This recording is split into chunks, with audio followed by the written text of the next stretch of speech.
I'd like to call this meeting of the Lammersville Unified School District Board of Education to order at 7 o'clock. Just a reminder, please silence or turn off your cell phones as this meeting is being recorded. I'd like to call forward Principal Busatil from Lammersville Elementary to lead us in the Pledge of Allegiance.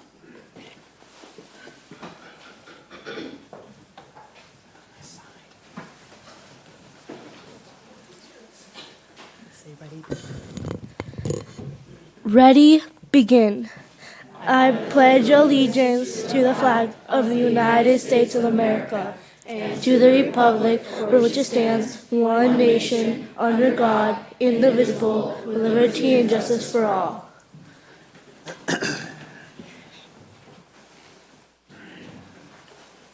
Thank you. Good evening. I am pleased to introduce to you McKenna Bailing and Ruby Lara.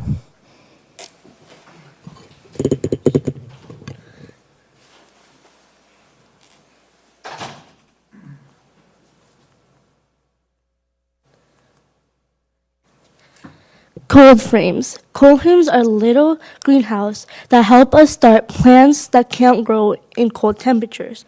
Also, cold frames can fit 3 trays of plants inside. Some plants that we have in the cold frames are eggplant, broccoli, radish, and cauliflower. The cold frame works to protect the plants from the cold and keeps pests out. We want to protect the plants from the cold frame and give them a good head start for spring. Once the plants have matured and grown, they will then get transplanted to our beds in the garden.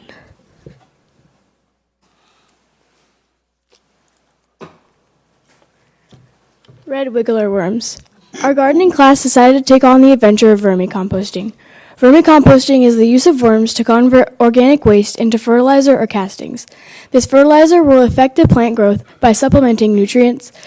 This allows our plants to have an increased growth rate. We have given a worm bin to 2nd, 4th, 5th, and 6th grade.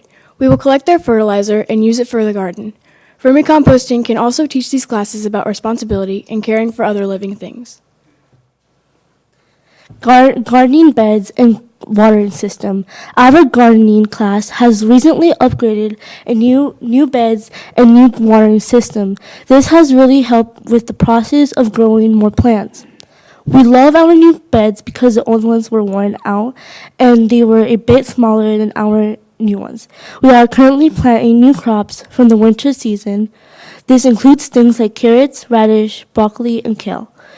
The crops in each bed are getting water with our new watering system. This is one water spout in each bed with the sprinkler hose attached. When the spout is turned on, the water travels through the hose and waters all over the bed. This was much easier than before. We watered using watering cans. We are looking forward to our new beds and growing lots of new plants in them. Our future projects. Compost bin. We will be getting a compost bin to help with the waste from our lunchroom.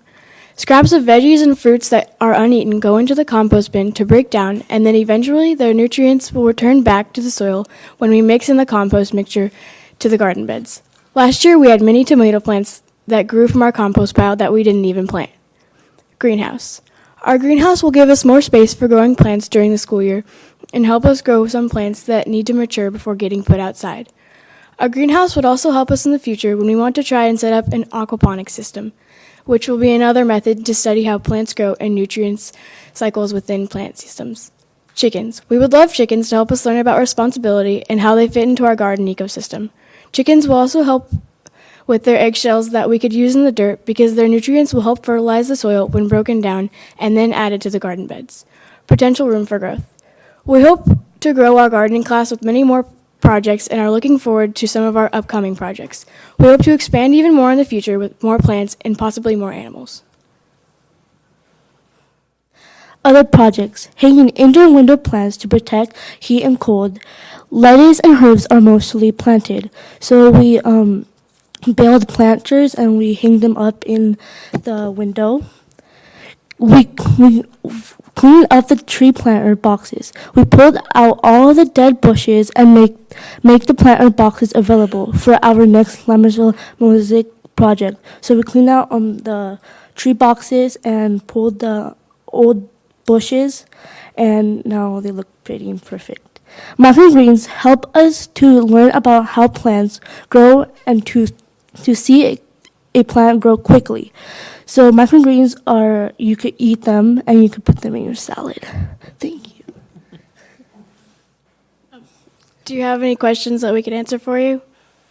When are we getting salad from you? I'm not sure, but in the near future. What's your favorite thing that you've planted, each of you? I liked carrots and peas. Yeah. Well, in our gardening class, we each get our own like little plot area, and we got to choose like our own little plants to plant in there. And so I really like enjoyed growing like the radishes and all the potatoes, and it was really fun to grow. Great, That's very awesome. Thank you very much. Great job. thank you.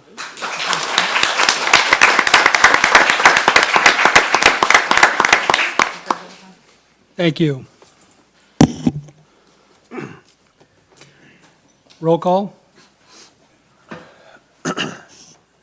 Matthew Balzerini. Here. Colin Clements. Here? Ann Goodrich. Here. Sharon Lampel. Here. David Pombo. Here. Simran Gunsi. Here.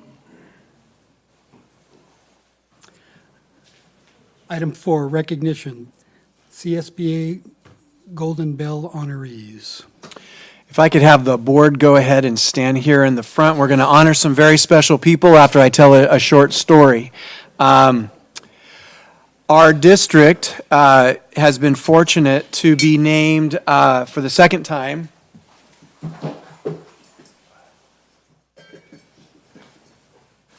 Golden Bell recipients, California School Boards Association, for which one of our board members is a director, and all of our board members have started or have completed the Masters in Governance classes, is a very significant and important institution in California leadership. They play a significant role in working with the government and helping Sacramento make good decisions or rectify bad decisions in the process. So when you get an acknowledgement from the California School Boards Association, it comes with some weight and some importance.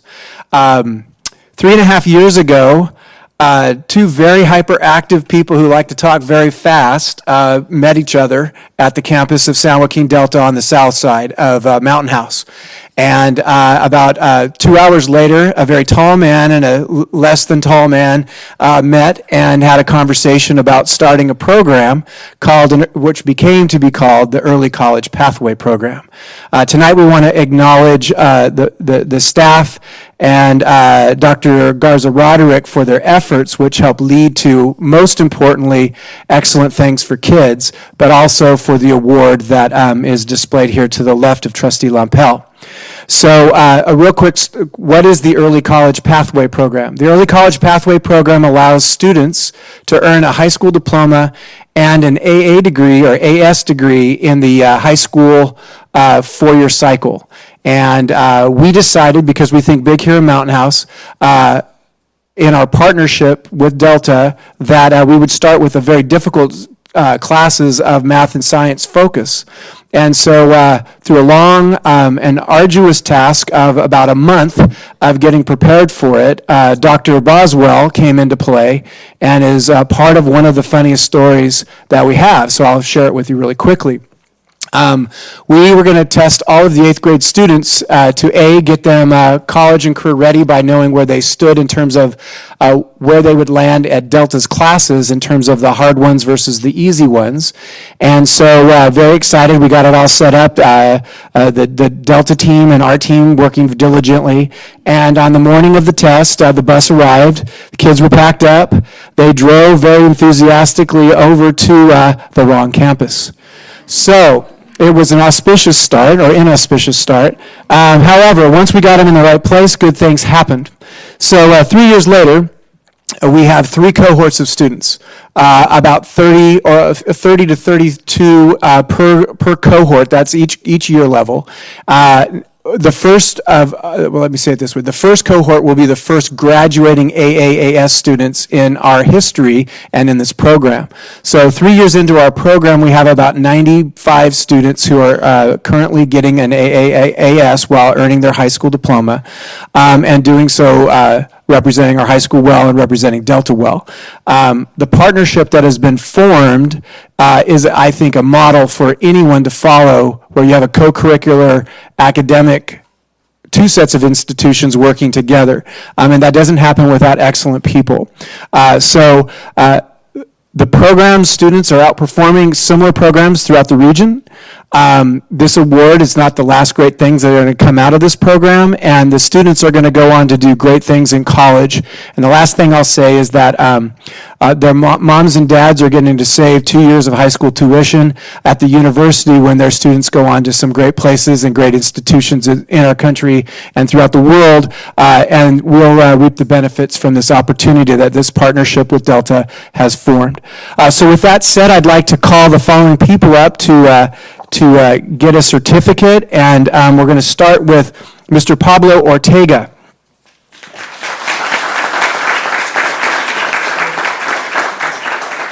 So Dr. Jesse Garza Roderick is high energy, big vision, and so it takes a calm person to work in that environment. And the calm person we're awarding tonight and acknowledging is Mr. Pablo Ortega, who's a counselor at Delta.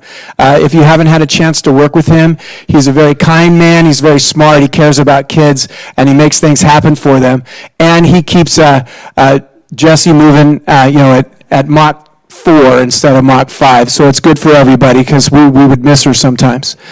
I'd like to now call forward Dr. Renee Boswell, counselor at Mountain House High School.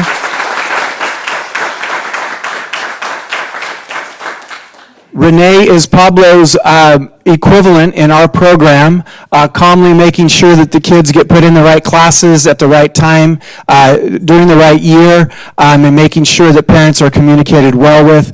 And without these two's effort, we would certainly possibly miss on some important stuff.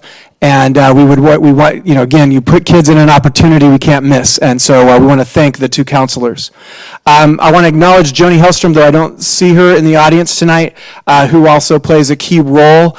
And so now we'd like to call forward Principal Ben Faubert.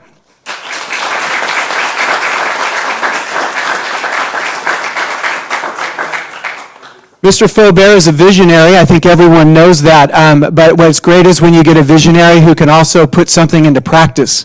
He has helped with the big ideas and the plan from its inception, and harnessed his team and given direction and worked with Pablo and Dr. Garza Roderick in terms of keeping this steered in the right direction. And with a guy who runs a big comprehensive high school of 1,200 kids, there's a lot to do. This program is running smoothly. It comes from excellent leadership and excellent work from our counselors. And without Mr. Faubert's leadership, this award and the great work that these kids are being able to do would not be able to happen. So we appreciate all that he has done. And then finally, we won't call her a partner in crime, but we would like to call Dr. Jesse Garza Roderick up here to be acknowledged.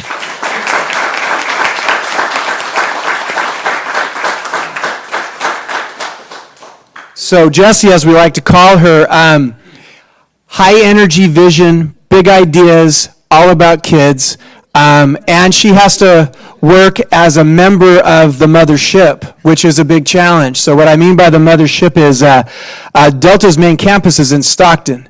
And there was as big of the fights as we've had to unify our district and build our high school, Jessie has been part of to get the Mountain House High School South Campus in existence. Our goal, so the community knows, and I hope Mothership is also watching, is we want buildings built at Delta campus. Portables are fine for the short term, but in the long term, if you're going to create award-winning programs, you ought to have buildings that go with it. So without Jesse's leadership and ability to work through a very complicated bureaucracy as the Mothership Delta can be, this program would not happen. So again, I'd like to acknowledge all of the participants in this program. We're very proud to have earned the CSBA Day recognition and the Golden Bell Award. So if we could have one last round of applause for all of the people who have done this, we really appreciate that. Can we have everyone squeeze in? Thank you.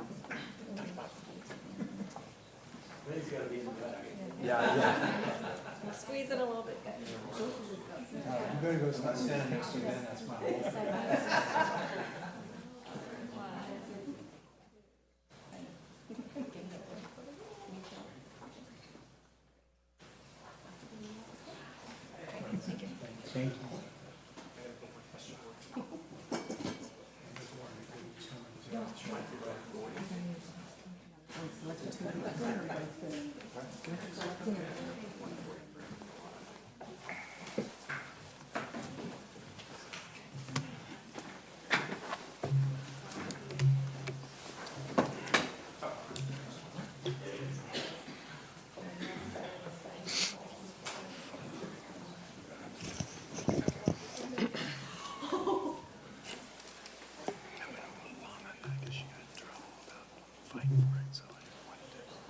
Oh, no, it was perfect. She deserved a lot more than that.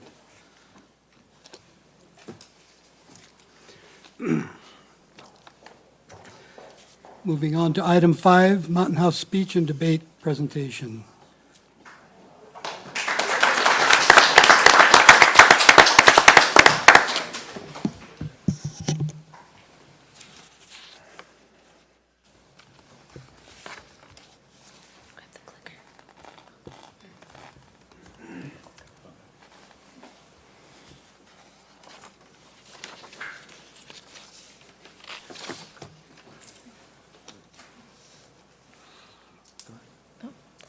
I'm Arshita. I'm captain of Public Forum Debate. Hi, I'm Zed. I'm the co-vice president of debate. Hi, I'm Atmana. I'm the vice president of speech and debate, and we'd like to present to you just what we're doing. So in general, speech and debate is an academic and competitive event, and while there are several costs involved with running a team of our size, especially now that we've focused on expanding to the middle schools in the past year, we're really dreaming big, and you can help us to do this in 3 main ways. So you can help finance this, you can come watch us, and you can come to tournaments and judge us, of course, see us in action. But realistic expenditures for the team, about $190K. So there are 4 main buckets in which speech and debate events are put into, and we have 17 main events. Those categories are platforms, interpretations, limited prep events, and debate events. So there's literally, anything that people can do. There's events for everyone. Oh, go back. Right. So there are 4 main types of debate. There's public forum, there's Lincoln Douglas, there's parliamentary debate, and there's policy debate. Each event has its own unique topics, and both teams are assigned to either argue for or against the topics. Debaters give constructive speeches in which they lay out their arguments, rebuttal speeches in which they argue against their opponent's points, and final speeches in which they convince the judge to vote for their side. Each debate event requires extensive amounts of research, preparation, and dedication in order to succeed. So another bucket for events that we have are platform speeches. So in this, the person presenting usually they always write their own speeches, and they can fall into more concerned with law and daily life, where it's an original oratory or an original advocacy, where there's some burning issue that the speaker wants to change in society or in legislation, and they write a speech about it.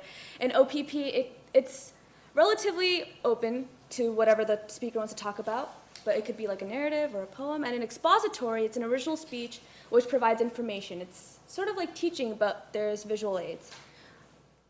And then we have interpretations. For all of these, thematic, oratorical, duo, humorous, and dramatic, they're all basically the genres of speeches that you can have, and they're based off scripts, and they're cut to show a specific story. So the next bucket of events are limited prep events. And so there's two main categories that these events fall under, and it's extemporaneous speech and impromptu. So extemporaneous speech are usually like students have a set time to prepare a speech on a current event topic, while impromptu, it's the same concept except it could be literally any topic. And a lot of research is put into performing well in these events. So I'm not sure how much time we actually have, but we have a few students who'd be willing to perform for you. They've prepared like short 2-minute snippets. Would that be okay? Absolutely. Alrighty. So we're going to begin with Samay. She's going to perform her expository speech.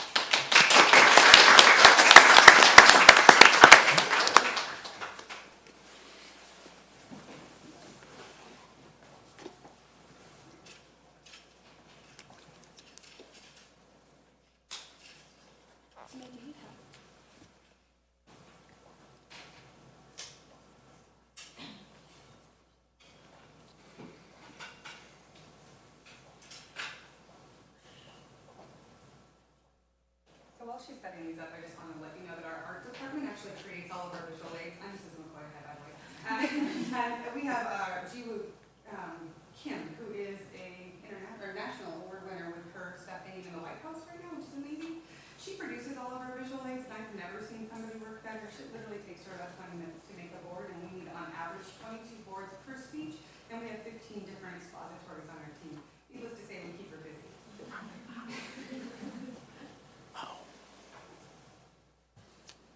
As kindergartners, my friends and I found the most important question to be, who's the best Sesame Street character?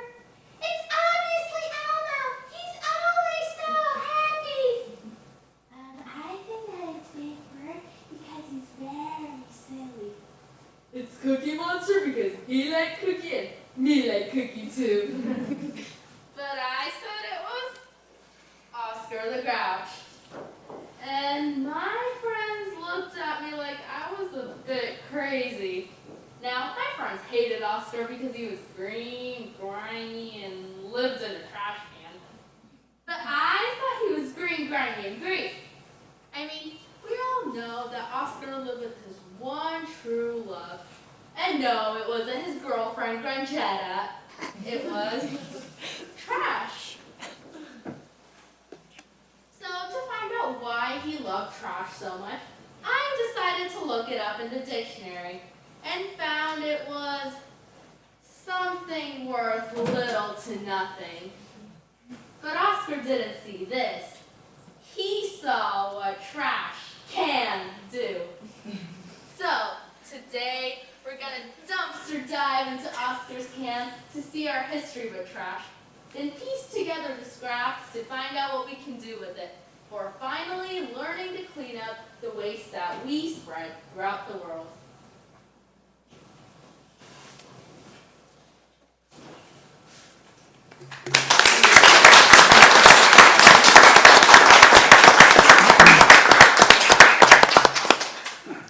Next up, we have Seema.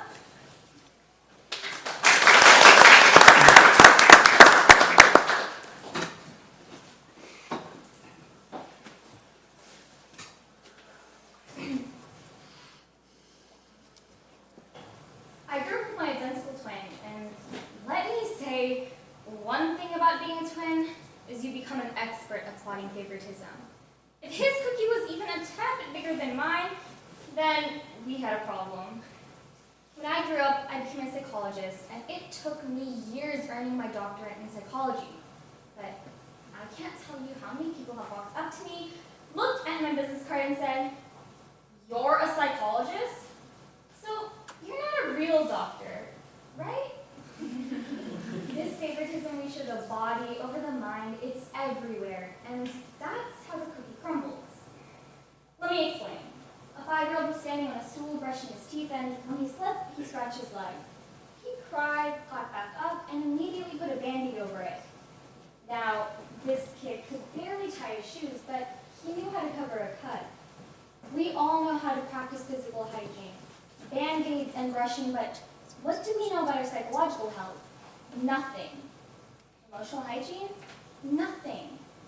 We sustain psychological injuries even more often than we do physical ones. Injuries like rejection or failure or loneliness, and those injuries can get worse if we ignore them. Oh, you're feeling depressed? Just shake it off. And imagine saying that to somebody with a broken leg. Oh, you have a broken leg? Just walk it off. It's only your leg, right? It's time we close the gap between our physical and our psychological health. It's time we made them more equal, more like twins.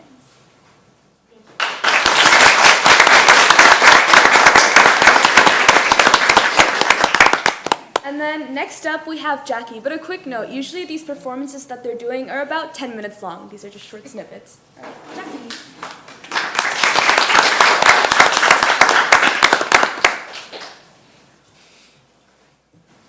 So in this event, we don't use props, we have to improvise everything we're doing, so it's fun. Yeah. When I was 12, my parents had 2 talks with me. You know, one was the usual birds and the bees.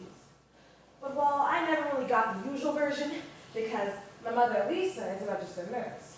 So she told me what went where, what didn't need to go here, there, anywhere till I was grown. And the other talk was about what to do if a cop stopped me.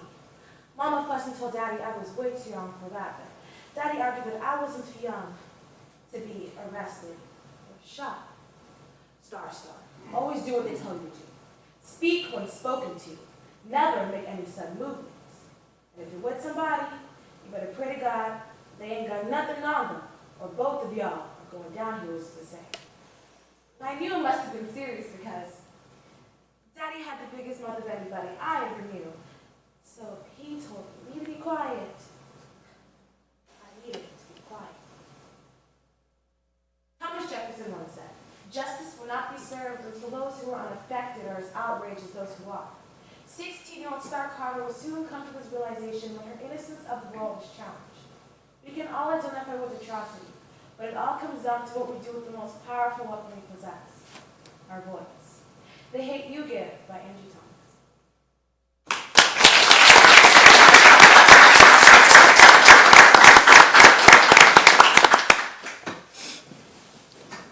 So those were just like some quick like snippets of the events that we do. There's a lot of them, but those were in order: expository, oratorical interpretation, and dramatic interpretation. We enjoyed them. So next up, we have our organizations. Speech and debate encompasses a lot of organizations across a lot of different levels. The first one is CHASA, or the California High School Speech Association. So this is basically the state organization which runs, which sets the guidelines for the events that we do in our local tournaments, as well as running the state tournament and other related things. The second organization that we are part of is the Yosemite Forensics League. The YFL is a local league within CHASA, which provides local tournaments to compete against local schools in order to improve performance and become eligible for nationals and state tournaments. The third main organization that we are part of is the National Individual Events Tournament of Champions, which brings together the best students and teachers in the oral interpretation and oratory together to participate in a tournament of champions. So it's like an elite tournament in which students qualify through placing at high elimination rounds and invitationals. The last organization that we are a part of is the National Speech and Debate Association. The NSDA, basically, like CHASA, it organizes the rules for events, but instead of being at a local or state level, sets the guidelines for those events at the national tournament, which is in June every year, and this year it will be in Florida. So there are numerous benefits that that students earn from participating in such events, and numerous studies have actually found that those who reach elimination rounds of speech and debate tournaments usually are more likely to reach Ivy League schools, which is really cool. And also these skills that students learn from competing in such events, like critical thinking, research skills, and being able to perform in public speaking and persuasion, all of these things assist students in standardized testing, and communication skills are really applicable in all parts of life. As well, our Mountain House High School speech and debate team has actually been really successful at both the local and national level, because we actually have a lot of students who are on track to qualify for TOC and have already qualified for the national individual events national tournament of champions. And we also have an international public policy forum team that is right now in the top 32 and still going strong. Another thing that we've done recently is we organized the Girls Parley Invitational. It was centered around giving female debaters a safe space to debate and really like focusing on a lot of important issues for women in day-to-day life and like through our debate itself. And I think that was something really important that we did both as a volunteer experience and just to kind of give back to the debate community. So these are some achievements on the local level. Yeah. And at invitationals, so these could be like tournaments in other states or in our own state. So as you can see, like just in the past 2 years, we've been racking up a lot of awards, and we've actually become the top ranked school in our league. We usually earn the most amount of first place and like elimination round finishes in our league, and we are also like the best ranked league at in our tournament, best ranked team in our league at national circuit tournaments. And I mean, while all of these trophies are important, speech and debate is about giving people an opportunity to share their voices. And I think with your support and with Ms. McCoy's support, it's something really worthy. And then pictures. Oh, this was actually at state quals last year? This was a national qualifiers. Sorry. Yeah, national qualifiers. We had a lot of people going to nationals, especially for a first-year team. It's actually the most out of our district, which was pretty phenomenal. Mm-hmm. Yeah. And then some more pictures. Joe and Vish actually won 7th in the state in their event last year. So last year was like our first year as a team, and one of them, Joe and Vish, actually got to be 7th at the state tournament, which was pretty cool. Mm-hmm. And these are all at invitationals where we get to compete not only with like people near us, but people who like come from states and states away, and it's really a unique experience. And we're actually going to be hosting the state tournament this year, which is very exciting. So we really encourage you guys to come to our local tournaments as well as coming to our state tournament to judge and help us out in the ways that we outlined in the beginning. Thank you.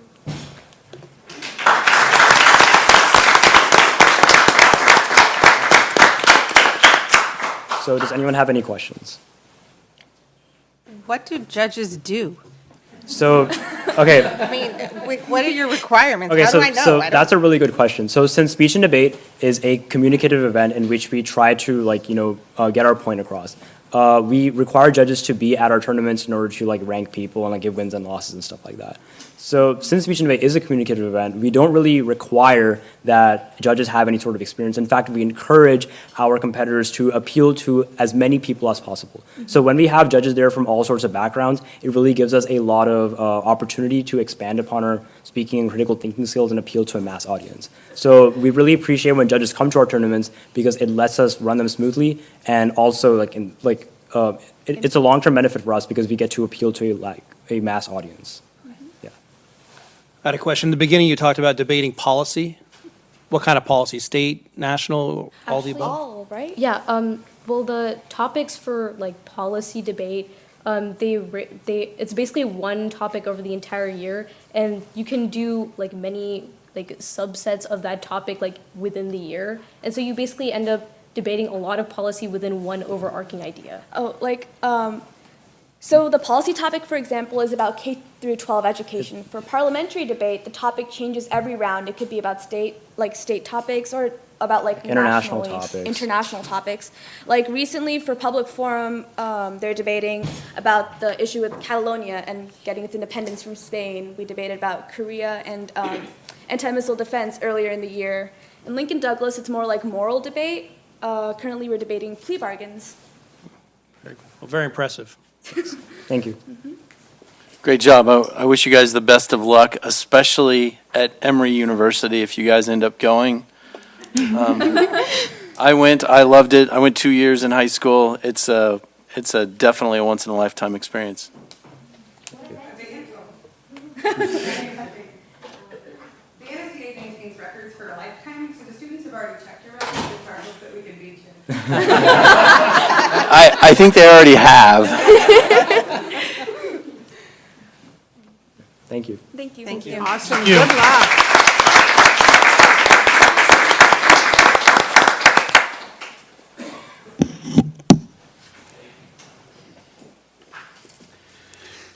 Moving on to item 6, committee reports, District Advisory Committee, Nothing to report. District English Language Arts Committee, We have not met since the last board meeting. Our next meeting is on February 15th. Education and Extracurricular Committee, We haven't met since the last board meeting. Our next meeting will be on February 27th at 6:30 PM. Facilities Committee. At our last meeting, Associate Superintendent Harrison gave a presentation on potential changes to BP 1300, followed by discussion by the committee. This presentation will be given to the board later tonight, I believe. Also discussed were projects to be funded by user fees. It was requested that staff compile cost estimates to be brought to the full board for discussion on a future agenda. And the meeting minutes from that meeting are attached to tonight's agenda packet. Do you have anything to add? No, sir. Trustee Clements? Nope. All right, moving on to Policy Committee. Nothing to report. Thank you. Safety Committee. Nothing to report.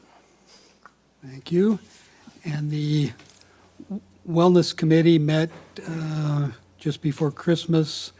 Among the items discussed were character counts training, AED CPR training, mental health counselor position. I believe the job description for this position is an action item on tonight's agenda. We also discussed suicide prevention, the formation of a PE committee, and revisions to the wellness policy. And that concludes the committee reports. Moving on to governing board reports. Mr. President, did you want to let the students have an opportunity to possibly move on with their evening? That is a good idea. Thank you, students. If you would like to take this opportunity to exit the room, you may do so at this time. If you want to stay and enjoy the festivities, you are more than welcome to do so. Tournament this weekend on 20th. If you'd like to meet us at Berg. I don't have to do anything except for show up. We're training and we do all this. Okay, thank you. Therapeutic high school.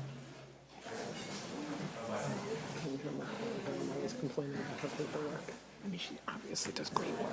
It's just the paperwork.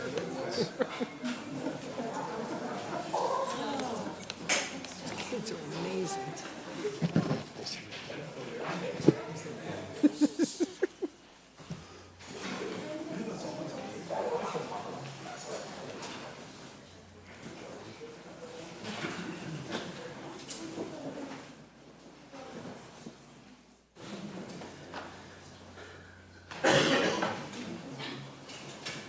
Governing board reports. Madam Student Trustee? I haven't been at the last two meetings due to the fact I was sick with the flu, but I did write board reports, so I was hoping to incorporate those into these to catch you guys up. So, first of all, we had the Winter Spirit Week in December and the rally, which were both great successes. I also, for the first time, attended a DARE graduation. I didn't grow up in the district, so I didn't get to do DARE, so I thought it was a very informative program and thought it was really cool. I have been enjoying the library as well, where during finals week, we hosted therapy dogs for students who were stressed. Our basketball teams have been doing extremely well, and our winter sports have been exciting, and the leadership students are currently working on Kindness Week, TVLC, and other projects that I'm extremely excited for and looking forward to this upcoming school year. Yeah. Thank you. Trustee Goodrich? I don't have much to report. I did attend the winter concert at the high school, which was an impressive 2.5 hours long. The performances were outstanding. The choir performed, the honor guard choir performed, the band performed, the orchestra performed. It was truly an impressive event. The only thing that I could have wished was that we were in the fabulous theater with its comfortable seats. So I'm looking forward to going next year when I can hear all of that in the comfort of a chair. But other than that, I have not done much because we have been on break and the schools have been on break. So that's all I have to report. Thank you. Trustee Clements. With the holidays, I have nothing to report, Mr. President. Thank you. Trustee Balzerini. Just like to thank Mr. Yeager and the Altamont staff. I went for a site visit today. I think we hit every classroom. I got to see both construction projects. MAP testing was taking place. A lot of collaborative learning. So it was a good day for me. So appreciate that. Thank you. Trustee Lampel. I was pleased to receive in the mail yesterday the county's positive certification of our budget, so thank you again, Ms. Kaiser. On December 7th, I had the pleasure of attending Lammersville School's production of Snow White. The students, staff, and parents did an amazing job. The students knew their parts, the scenes were all very well choreographed, and the volunteers pulled it all together. On December 8th was packed full of fun with Altamont's Winter Festival and Wickland's Wizard of Oz. So it was go enjoy students or spend money. I think I did a good job with both. The students, staff, and volunteers did a great job. And Altamont raised over $10,000 at their festival, which took place at the school, was student-centered, and involved no alcohol. On December 21st, I had the pleasure of visiting Wickland School and joining the 8th grade team as they worked through data analysis. The level of professionalism exhibited by our administration and teachers is to be commended. On that same date, I visited Altamont School, saw a lot of the same things that Trustee Balzerini saw. I was treated to many classroom visits, and I just love watching the little ones run up and hug their administrators. But there was a lot of great learning going on. The kids were able to talk about what they were working on. It made me remember why I miss being a principal. Okay.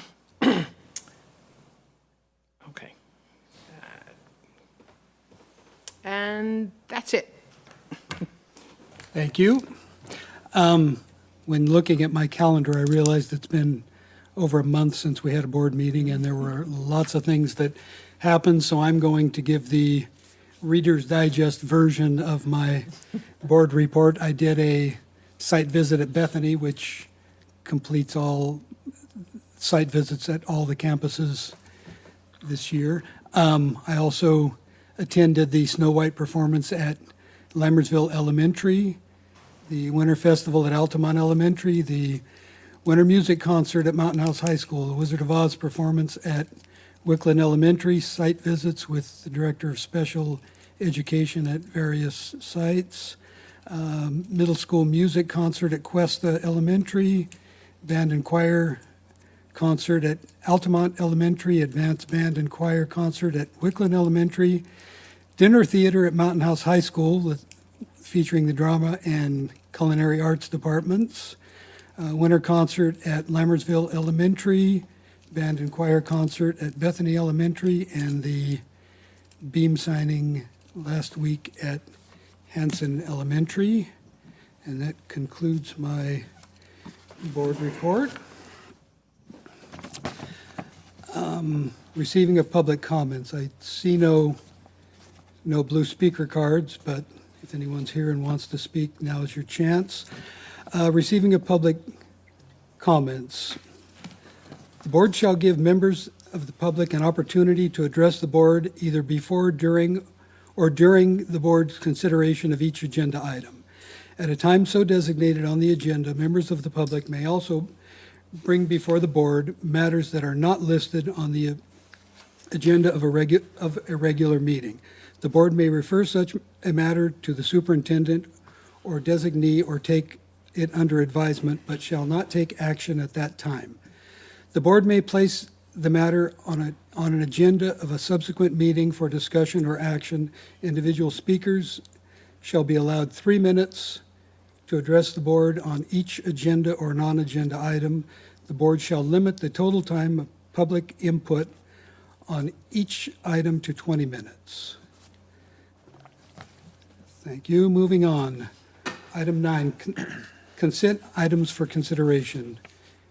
Governing Board meeting minutes from the regular meeting of December 6th, ratification of contracts under $25,000, ratification of 2017-2018 hires, ratification of resignations, updated 2017-2018 fundraisers, budget revisions and warrants, acceptance of donations. Piano valued at $1,000 to Lammersville Elementary School from Sharon Lampel. Is there anything on the consent items that anyone would like to poll for further discussion? Move to approve consent. Second? All in favor? Aye. Opposed? Consent items are approved. Mr. President? Yes, sir. I would like to thank Trustee Lampel for her generous donation. Thank you.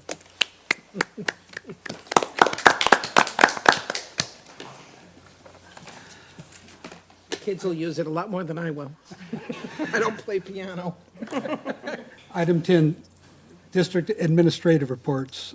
Item A, Superintendent's Report. Dr. Nichols. Yeah, I just have a quick couple of updates. First, I'd like to piggyback on Trustee Lampel's acknowledgement of our CBO and our business department. Positive certification for those of you in the audience or in the community that don't know. The mandate from the state is you have to be able to balance your book in the current year and 2 years out. There's going to be a short presentation with a board resolution about fair and full funding for public education. The board will be adopting tonight, where when you hear the numbers that of the state's commitment to funding public schools in California when compared to other states, we're getting squeezed quite significantly. So to be a positively certified district is not only a really great place to be financially, but it takes a lot of good work. So I want to acknowledge Alvina and her team for that.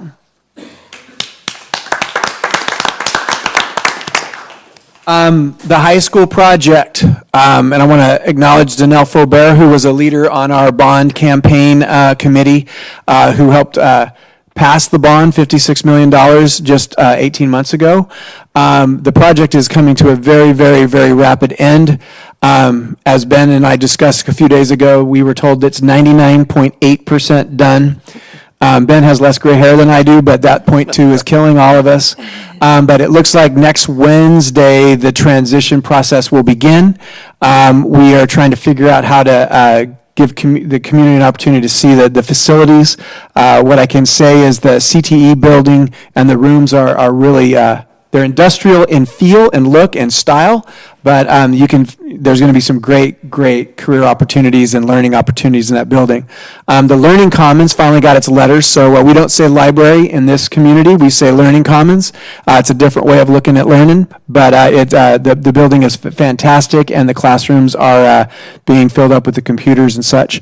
And then the theater, it's not a word to describe it in one word. It is a beautiful facility. This community is going to be very proud of its commitment to helping fund Measure L and the work of this board and previous boards to get this high school completed, and the beautiful VAPA program that Principal Faubert is building at the high school. So next Wednesday, the 0.2 will be done, with a few exceptions, I'm sure. And then finally, I'll have Noel put up. Hanson is moving along quite nicely as well. Hanson is we broke ground in June. If you could go to the next slide. There's a wind chill factor if you live in Chicago, but we had a fog chill factor last Friday and we had a beam signing, so that beam's going to go into the building with all of our signatures on it, but Roeblen hosted for its employees and the workers out there a really nice protein dominant tri-tip meal, and it was very good. But if you can see behind on the left, that is the first classroom wing. That will be the first building that is completed. If you can go to the second slide, please.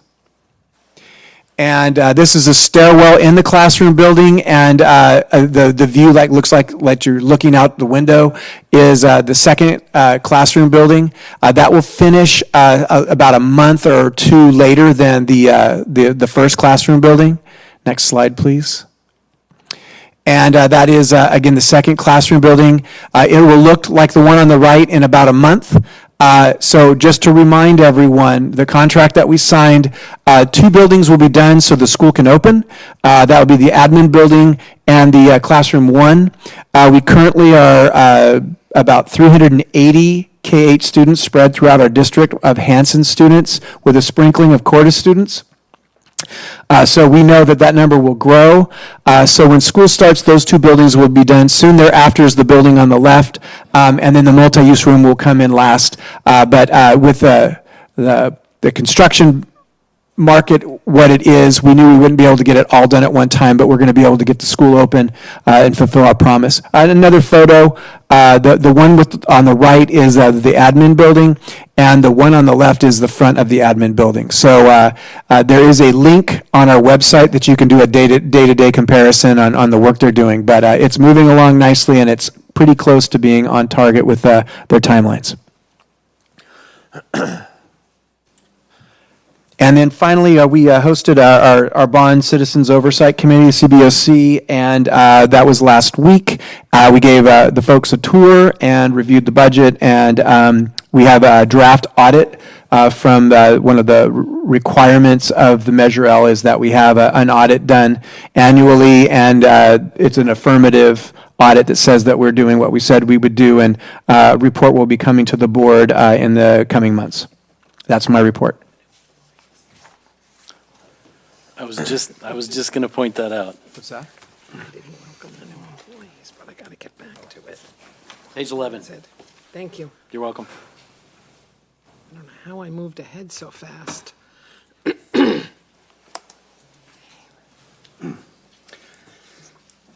So I would like to, the entire board would like to welcome the new employees that we just approved. David Hutchinson, a math teacher at the high school. Shelby Bullen, a physical education teacher at 2 of the elementaries. Ruby Trejo, a noon duty supervisor at Altamont.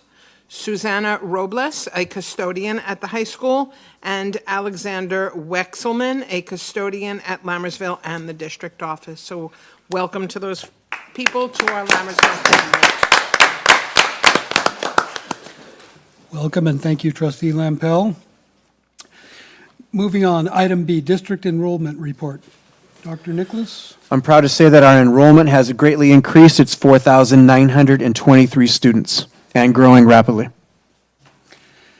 Thank you. District Maintenance and Operations Report. Mr. LeGrand. Good evening, Happy New Year to those I haven't seen. Nice tie. We had I call it a pretty productive winter break over the holidays. Not as productive as we want. Unfortunately, we had a lot of staff members got on the flu, including myself. But we did the best we could over the 2 weeks that the students were gone. Last Wednesday had our annual review with our HVAC vendor, looking at improving service, improving maintenance on the units, and of course trying to lower our costs in that area. We got a couple follow-up meetings scheduled the next few weeks to talk about those items. Last Friday, we did our punch list walk, the CT classroom with Wes and Principal Faubert. Spent about 2 to 3 hours doing that to punch out those buildings so they could move in hopefully next week, as Dr. Nichols mentioned. I was at the Topping Off Barbecue with several of you last Friday. Wasn't a great day for a barbecue, but the food was good, and got to sign the beam, and that's good progress for Hanson.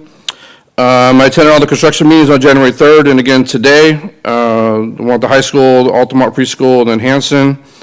And some upcoming projects for us. You saw the presentation earlier about the greenhouse, ordered this week. I got an email a little bit ago. It's shipped. It should be here in about 7 days. So we will put that in once it gets here.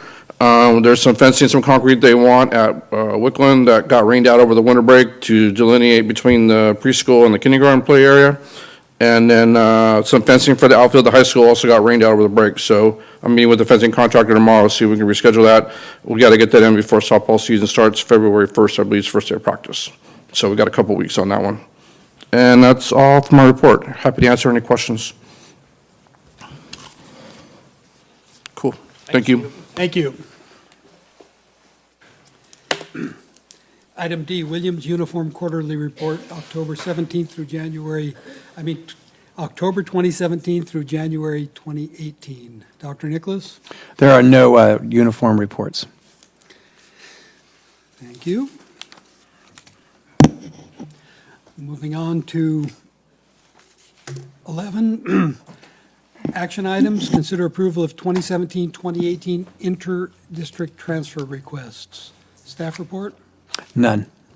I'll move for approval of the 2017-18 interdistrict transfer requests as presented. Second. Any questions or comments by the board? All in favor? Aye. Opposed? Motion carries. Item B, consider approval of audit certification form for the annual audit reporting ending June 30th, 2017. Staff report? Any questions can be asked of Alvina, but simply this is something we have to do, so we recommend the approval. Move to approve audit certification form for the annual audit report ending June 30, 2017. Second. Further question or comments by the board? Yeah, I do have a question. In the auditor's report, it mentions a material weakness over internal control over financial reporting. The wording in it was weird.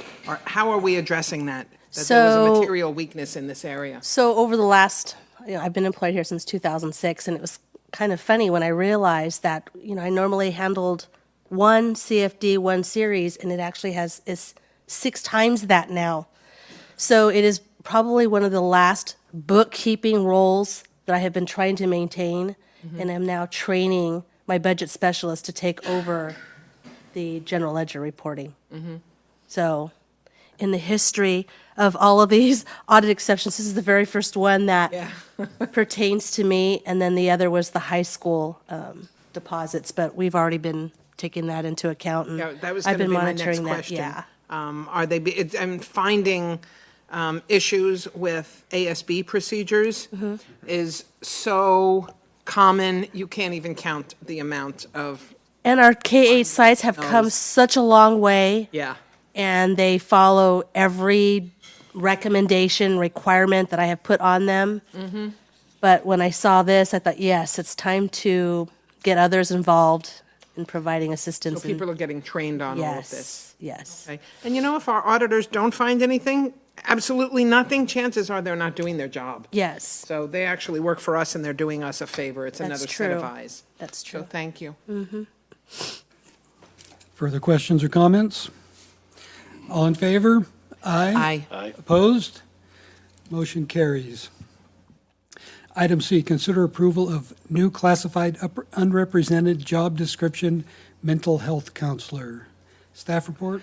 Yes, this is a position staff is recommending. I know it's run through the Wellness Committee as well, but when you get close to 5,000 students, you're going to have kids that struggle. It's just human, any 5,000 group of humans, you're going to have people who are struggling about something. So it's time as we expand to add this position to provide some support for kids who are struggling. I just want to say, during the annual conference, we had breakout sessions for delegate assembly, and this made the top 5 list of what every district should have. So I'm glad to see it's coming.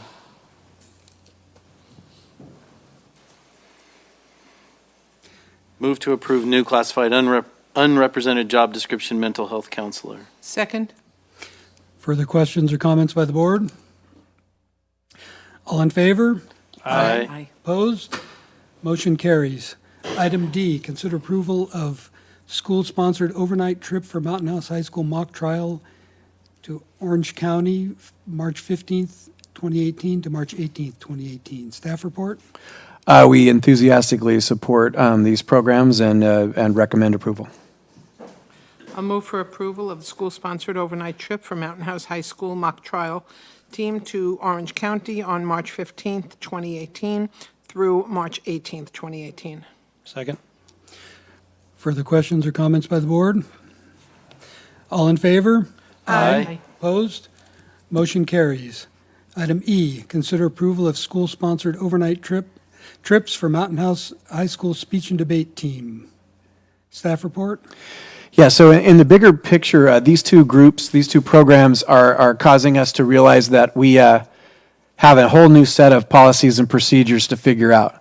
You have clubs at high schools, you have meeting groups, you have pizza groups, and then you have highly regarded, highly achieving, highly competitive programs. So we've begun a conversation with staff about how's the district going to support these programs, create equity, but also support programs that are going to the state level, to the national level. So we are recommending approval of this enthusiastically. It's a wish list for all possible attending, so we don't have to keep coming back. But there's going to be a bigger conversation about some of the more expensive field trips and how far we can go in supporting those and how much fundraising has to happen.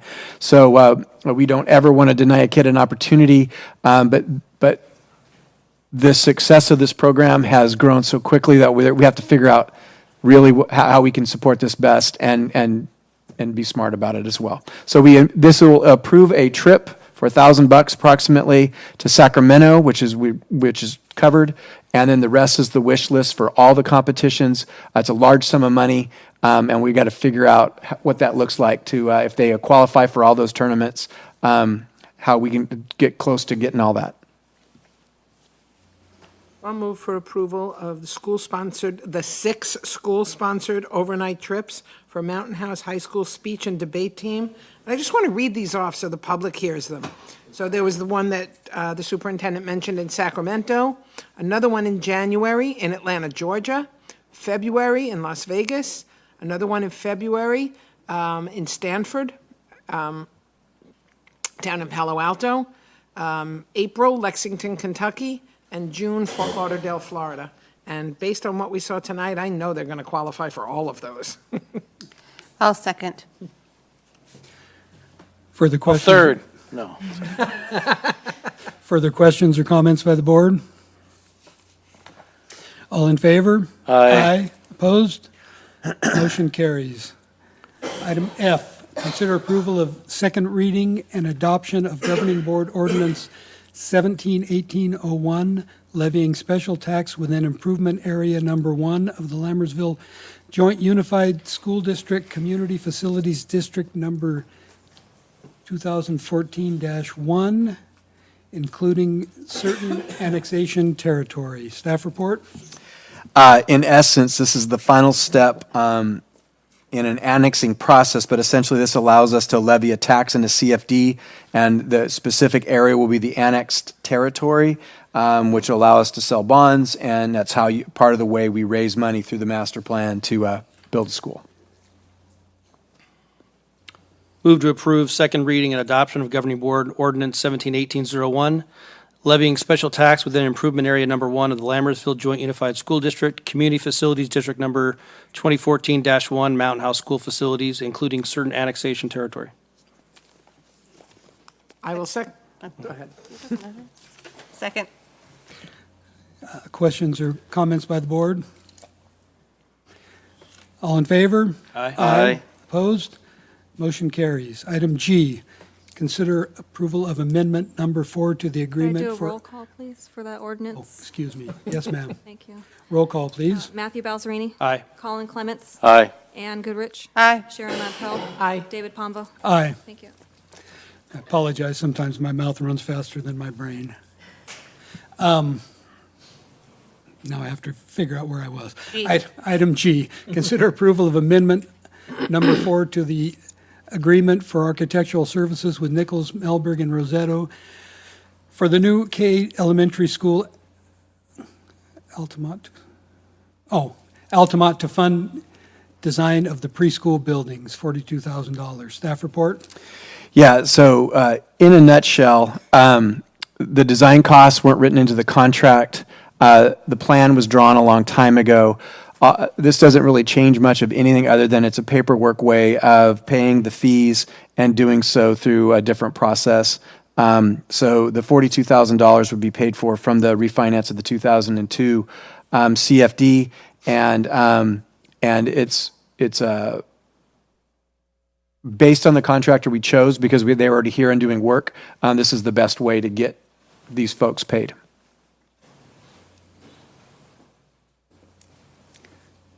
Do I have a motion? Move to approve amendment number 4 to the agreement for architectural services with Nichols, Berg, and Rossetto for the new K-8 elementary school at Altamont to fund the design of preschool buildings for 2000. I'll second. Further question or comments by the board? All in favor? Aye. Opposed? Motion carries. Item H, consider approval of independent auditor selection form for 2017-2018. Staff report? Again, this is a regulation we're following. Alvina can get into the details if you have any specific questions. We recommend it because we have to do it. One quick question. Are we in one of the years where we have to post it out, or we can just renew the contract? This is our renewals. This is our three of 3 years. So we will have to go open next year. Yes. Okay, thank you. Move to approve independent auditor selection form for 2017-18.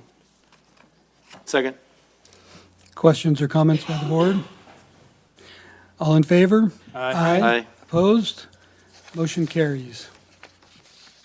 Item I, consider approval of Governing Board Resolution 171806 to increase the revolving cash fund. Staff report? Yes, this allows us to increase our cash on hand. As we grow, we're going to need to have cash on hand. Alvina has recommended a small amount. It's still a small amount compared to most districts, but as you know, the scope and scale of things are bigger, then the cash on hand needs to be bigger. So we recommend approval. Move to approve Governing Board Resolution 171806 to increase the revolving cash fund. I'll second. Questions or comments by the board? All in favor? Aye. Opposed? Motion carries. Roll call, please. Matthew Balzerini. Aye. Colin Clements. Aye. Ann Goodrich. Aye. Sharon Lampel. Aye. David Pombo. Aye. Item J, consider approval of Governing Board Resolution 171807, calling for full and fair funding of California's public schools. Staff report? I have a short presentation to kind of give the nuts and bolts of this resolution. But it goes back to what I was saying earlier about the positive certification. If many districts are starting to have to fall into that consideration for qualified, which means they have to have an advisory from the county come in because of the unfunded mandates from the state and from the information that I'm about to share with you now. So the key facts to this resolution: California has the 6th largest economy in the world and the largest gross domestic product of all 50 states. It's a wealthy, wealthy state. California's investment in education, however, it does not meet with the wealth that the state is able to generate. So we're near the bottom of nearly every measure in K-12 funding and school staffing. We're 45th in taxable income spent. We're 41st in per pupil funding. We're 45th in pupil to teacher ratio and 48th in pupils to staff ratio in the country. Some other interesting facts. The California school funding has not substantially increased in more than a decade. The Governor Brown's initiative called Local Control Funding Formula has returned education funding levels to 2007, and that's the year before the Great Recession. But more importantly, I don't think anyone here would celebrate going back to an income level of 11 years ago. But that's essentially what full funding of LCFF would lead to, and it's one of the reasons why we're so low on the state funding is because they set targets like 2007 instead of 2018. And then on top of that, the modest funding increases and the Great Recession have not been met with less expectations from the state. Healthcare costs have risen. Pension costs and the pension deficits for both CalSTRS and CalPERS have been passed on to the general fund of all public schools districts in the state. And then there's transportation and utility costs and such. So even the increases have been eaten up in large part by running the business. So other things that make California unique: 58% of students in California qualify for free and reduced lunch in the LCAP, LCFF world that's considered low income. Low income students are 13% higher than the national average. 23% of the students who attend California schools are English learners. That's more than twice the national average. So we're dealing with a legislature and governor who's investing 2007 levels asking for us to contribute more money to running the business and fulfilling other state entities' financial burdens. And we're doing so, and we're serving the needs of students who come with more needs, such as English learners and low-income students. California's investment in education is out of alignment with its wealth, its ambitions, the reality of our student diversity and demographics, and from the 21st century demands that a high-tech, big state that's the equivalent of the sixth largest economy in the world. So even getting into more research here, in 2007, Getting Down to Facts was a bipartisan commission that did some research and said that in order for California to be amongst the top funded public school states, they would have to invest about $17 billion more into the K-12 system. Time has passed. It's now, in 2016, a new report went out, and it was called California's Challenge Adequately Funding Education in the 21st Century. And as things get more expensive over time, that $17 billion is now $22 to $40 billion in order for us to provide the high-quality education that we all talk about. So what does this really look like? Okay, well, California funds its students about $1,961 less per student than the national average. And when you apply the cost of living in California to that number, it rises to $3,462 less per student.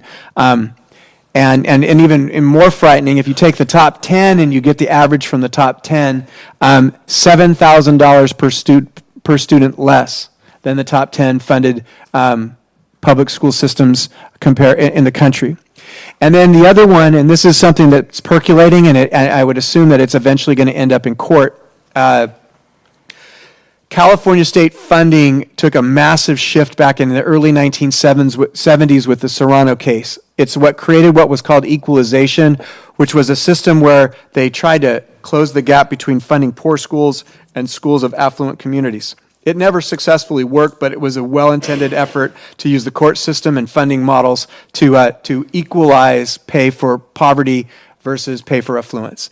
In the last couple of years, a case went forward called Robles-Wong versus the state of California, where they tried to say that the fundamental right that is for every child for a free and fair public education that the Serrano case established was turned down by the California Supreme Court on a 4-3 vote. This won't be the last case that comes forward. As this gap grows, it's going to continue to be a pressure point. But the state Supreme Court will be forced at some time, or at least it can be predicted, to reconcile free public education and the funding gap. So the conclusion is that California must fund its schools at a sufficient level to support student success.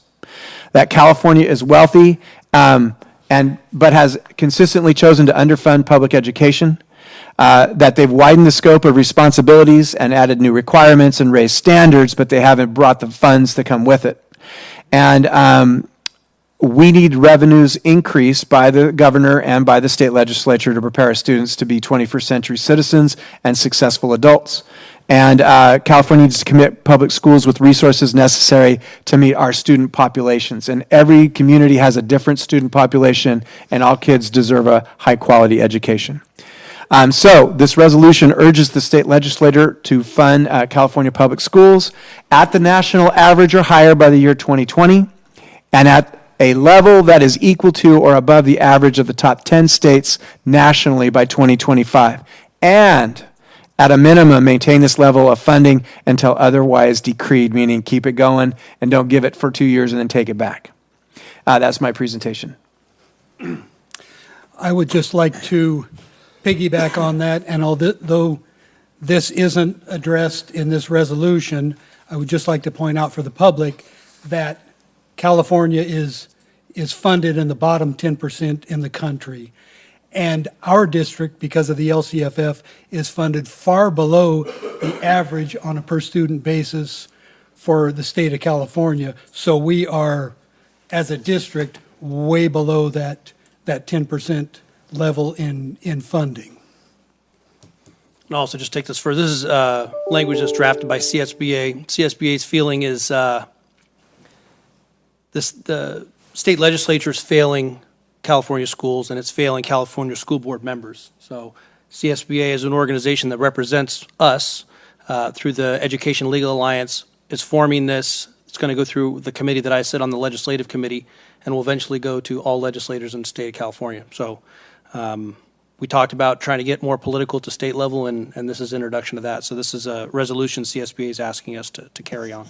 I'd like to add something to one sentence that you said, Trustee Belzerini. They're not just failing California schools, they're failing our children. And the future of our state, frankly. Because if we can't educate our students correctly, our children correctly, then what is going to happen to the future of the state? Absolutely. So I will move to approve Governing Board Resolution 171807, calling for full and fair funding of California's public schools. Second. Further discussion by the board? All in favor? Aye. Opposed? Motion carries. Roll call, please. Matthew Balzerini. Aye. Colin Clements. Aye. Ann Goodrich. Aye. Sharon Lampel. Aye. David Pombo. Aye. I would like to commend our teachers and our staff for doing an amazing job with the little money that they have to work with, because we have an outstanding district. Thank you. Item K. Mr. President, Yes, sir. if I may, I don't know the way to do this, but I just wanted to clarify when on Trustee Lampel's question on the audit report, she mentioned, material weakness and that the verbiage was hard to understand. I immediately started reviewing it because I didn't see a material weakness in the audit report. There isn't a material weakness in the audit report. There are deficiencies noted, which there always is, but and realize I'm a CPA. I copied the words that I read. Well, it talks about material, it mentions that they have to point out if there is a material weakness. And I'm just wanting to clarify that, for any CPAs that are listening, there were deficiencies noted in internal controls, but they weren't considered material weaknesses. And that would be a significant there is a huge difference between a deficiency and a material weakness in internal control. And so I thought maybe I missed something, and so I went back and looked, and I just wanted to clarify that for the record. Clarification noted. Thank you. Okay. Item K, consider approval of special education support services contract with an outside agency, Therapeutic Pathways for services for a student for the 2017-2018 school year, $38,164.80. Staff report? As happens throughout the year, this is a service we cannot provide within the district, and this will allow us to meet the child's needs. Thank you. Just a quick question, Alvina. That comes from the general fund, right? Yes. Thank you. And it's what is generally called an unfunded mandate, is that correct? That is correct. I think we're $3 million now unfunded. Thank you. I wanted to just ask a question, and I don't expect an answer right now because it just came to me on my way here today. But I'm curious. I know these services are needed by the students who need them. My question is, how many of these aids through Therapeutic Pathways or other behavioral services do we have now in the district? I know they come up one at a time, so I don't notice the cumulative effect. Right. But I'm just curious, I can report back to you. What I can tell you is 5 years ago, there was a preponderance of one-to-one aids that didn't come necessarily with the requisite least restrictive environment steps. So I think what we're seeing is that was greatly reduced, and we've improved that practice. Right. But these needs are coming in. Right. And No, I it understand. appears that there are people know what questions to ask and what services to request, as you know. But we can come back with the number and give a report. that would be great. Thank you very much. And then kind of a follow-up. Are we going back to review to see if there's any of these services that we can provide down the road or try to move in that direction? Staff is working on that very thing right now. Move to approve special education support services contract with an outside agency, Therapeutic Pathways for services for a student for the 2017-18 school year, $38,164.80. Second. Further question or comments by the board? All in favor? Aye. Opposed? Motion carries. Item L, consider approval of Governing Board Resolution 17-1808, Addendum Number 2 to the facilities lease for the Mountain House High School Phase 4 project. Staff report? Yeah, essentially, two board meetings ago, the board has voted to fund the final 3 projects, the small but important snack bar restrooms and field house and restroom. And this is just the final step to write the paperwork into the contract so that it aligns with the board's approval. So we strongly recommend approval of this item. Move to approve Governing Board Resolution 17-1808, Addendum Number 2 to the facilities lease for the Mountain House High School Phase 4 project. Second. Questions or comments by the board? All in favor? Aye. Opposed? Motion carries. Roll call, please. Matthew Balzerini. Aye. Colin Clements. Aye. Ann Goodrich. Aye. Sharon Lampel. Aye. David Pombo. Aye. Item M, consider approval of Governing Board Resolution 17-1809, accelerating the distribution of Proposition 51 school facilities funds. Staff report? I have another brief presentation. This kind of goes on the other side of the polar opposite. Okay, so we have this great wealthy state. It's underfunding historically public education. It's creating unfunded mandates and new standards, and the cost of running school districts and schools is significantly higher than it was before. So then there's the other side, which is where do we house our students and what kind of facilities should they be in, and how do you build facilities and how do you support state bonds? Now, I've presented to this board and the community over the last 5 years a number of presentations where we talked about there was no state construction bond, and then Prop 51 was passed, and now there is one. And already there's an issue that we're asking the board to support. The issue is how fast does the state sell the bonds so that we can build buildings and modernize schools? So California state constitution promises as a state responsibility safe, secure, and peaceful schools. And California has a history of supporting school construction bonds, and since 1982, they've been consistent about this up until the bond passed in 2006 ran out of money. One of the legacies of Governor Brown is he changed the funding system, LCFF, but he did not support a state construction bond, and school districts such as ourselves got put into a tailspin, and we had to fight our way out of it. So in November of 2016, Prop 51 passed. $9 billion worth of statewide construction facility bonds. And Prop 51 also promised that there would be a community match. And in our community, it's more than likely going to be Melrose taxes or developer fees to go along with state funds. So to go back to the master plan, our K-8 schools are built by a combination of Melrose taxes and state matching funds. There will not be a K-8 school without the combination of the two. So we currently have 2 schools that are, one is on the funding list and one we're sprinting to get on the funding list to get Prop 51 dollars. So to fulfill the commitment from 1994 when this community was born, we need a state construction bond and we need a system that sells bonds to fund us building schools. Currently, there's a $2.5 billion backlog in applications that have piled up over the time between the no state construction bond and the birth of Prop 51. And so the other thing is in that there's a backlog, and the Altamont match from the school that was designed in 2012, we just received the money for. So you've got a long list of needy school districts.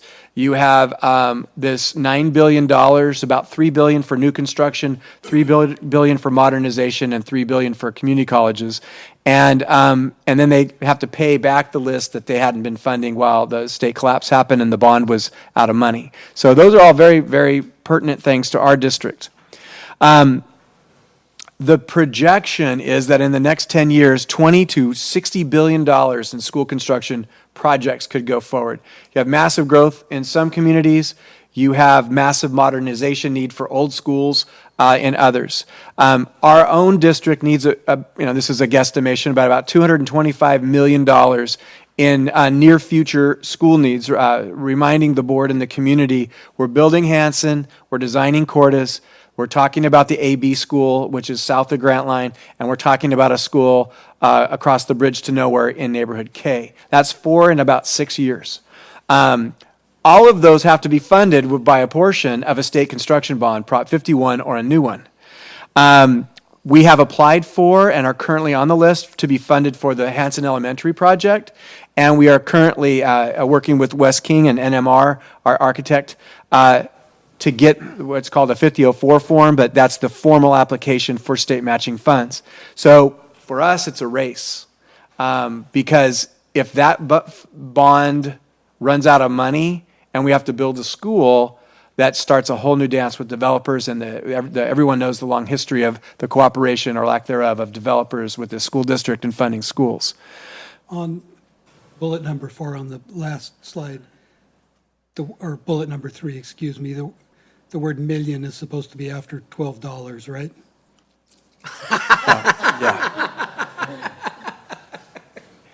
No, just I appreciate you pointing that out. That's $12 million for those of you that haven't seen an Austin Powers movie in a while.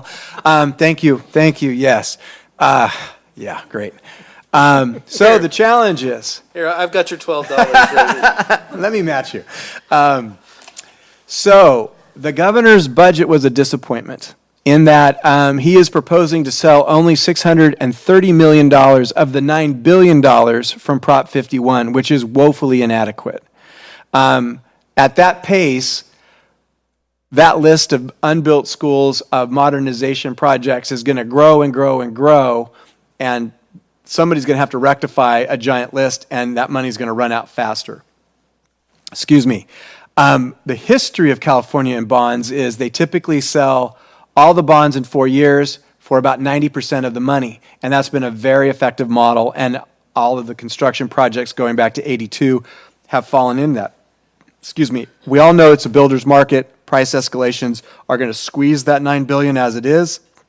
And it's important to note, as I said earlier, LCFF does not fund $1 for facilities, but it does require that if you collect the state matching funds, you have to do 3% of your deferred maintenance into your budget. So another reach into the back pocket with the state unfunded mandate to pay for things that you take care of your facilities, but it's a mandate without any money coming to fill it up. And then finally, research shows that the quality of facilities does have a direct impact on behavior and student performance and attendance. So for this resolution, our district seeks to support the California Coalition for Adequate School Housing to put pressure on Sacramento, this legislature, and the governor to accelerate Prop 51 bond sales, which is the will of the voters. And that is my presentation. And you failed to mention that the governor in his infinite wisdom, who wanted to get rid of bonds in the first place, after the voters passed Prop 51, create all these checks and balances and loopholes just to delay the inevitable, which is to not give any of that money out. CSBA is involved. They're trying to take a stand also. And just for the board, along with the same conversation, I've reached out to the Assistant Executive Director of Government Relations and asked them to come to visit our district and look at us as a model for the discussion because of the fact that we have a contractual obligation to use the state bonds to build our schools. And the developer feels that if the state bonds aren't there, they've satisfied their contractual obligation, and then what? So trying to show them how we're built and see if they can add that to the conversation. And just to piggyback on that, there are school districts up and down the state that have those same contracts written with the developers or the powers that be, that they have to rely on the state matching funds in order to build the facilities that they need to house their students. With that, I'll move to approve Governing Board Resolution 17-1809, accelerating the distribution of Proposition 51 school facilities funds. Second. Further comments or questions by the board? All in favor? Aye. Opposed? Motion carries. Roll call, please. Matthew Balzerini. Aye. Colin Clements. Aye. Ann Goodrich. Aye. Sharon Lampel. Aye. David Pombo. Aye. Item 12, information and discussion. School-sponsored overnight trips for Wickland Science Olympiad team to attend Mesa Wilson Science Olympiad Invitational, January 12th through January 14th. Staff report?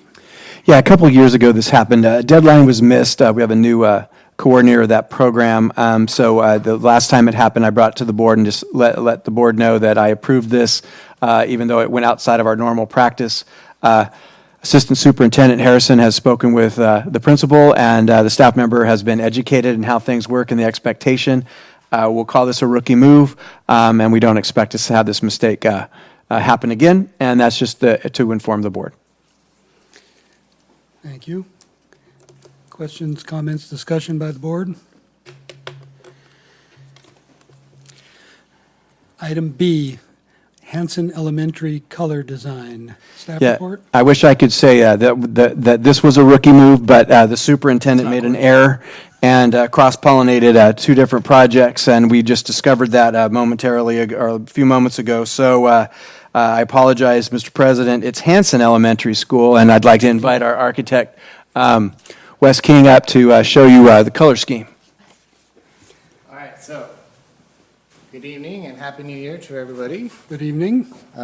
As we've kind of established as our tradition, when we get to the part of the construction where we have to tell the contractor what color to make the buildings, we bring it in a physical form because no matter what I do, it projects differently on your screens than the real world. So what I brought today is the proposed color scheme for the Hanson Elementary. I'll get Cordis eventually, but not yet. So it has that modern look to it, modern feel to it. I'll bring it up closer so you can touch and feel in a second, but just for the camera, wherever the camera is. The general scheme is to keep it fairly muted, but use the fact that you have different materials to be what sets the different elements of the buildings apart. And it's in keeping with the scheme of the overall design of the buildings. So the materials that you have are cement plaster, you have fiber cement board siding, and then you have fiber cement boards panels. And so where you see the lines close, that's the siding, and so that's like has a reveal in the siding, a horizontal reveal periodically, and then the lighter gray and really light gray is kind of a pattern that the actual panels are. They're 6 foot by about 18 inches pieces that they use to side the building with. And then the lighter color is where the cement plaster would occur. And then their other colors on the board are the darker grays, which are used for the fascias and the metal siding portions, and then also underneath the soffits, and then the windows themselves. So that color palette looks like a decided lack of color. Thank you. It's very industrial. Yeah. Would be, yeah. Industrial, AKA boring. I was just thinking it's going to have some peppy What's landscaping. Gonna pop? Yeah. The landscape. It's a hard thing to describe when you're just seeing a flat elevation, but there's so much ins and outs of the buildings and different proportions of the building pieces that it won't look flat or boring once you see it in those building shapes. But I do understand your concern.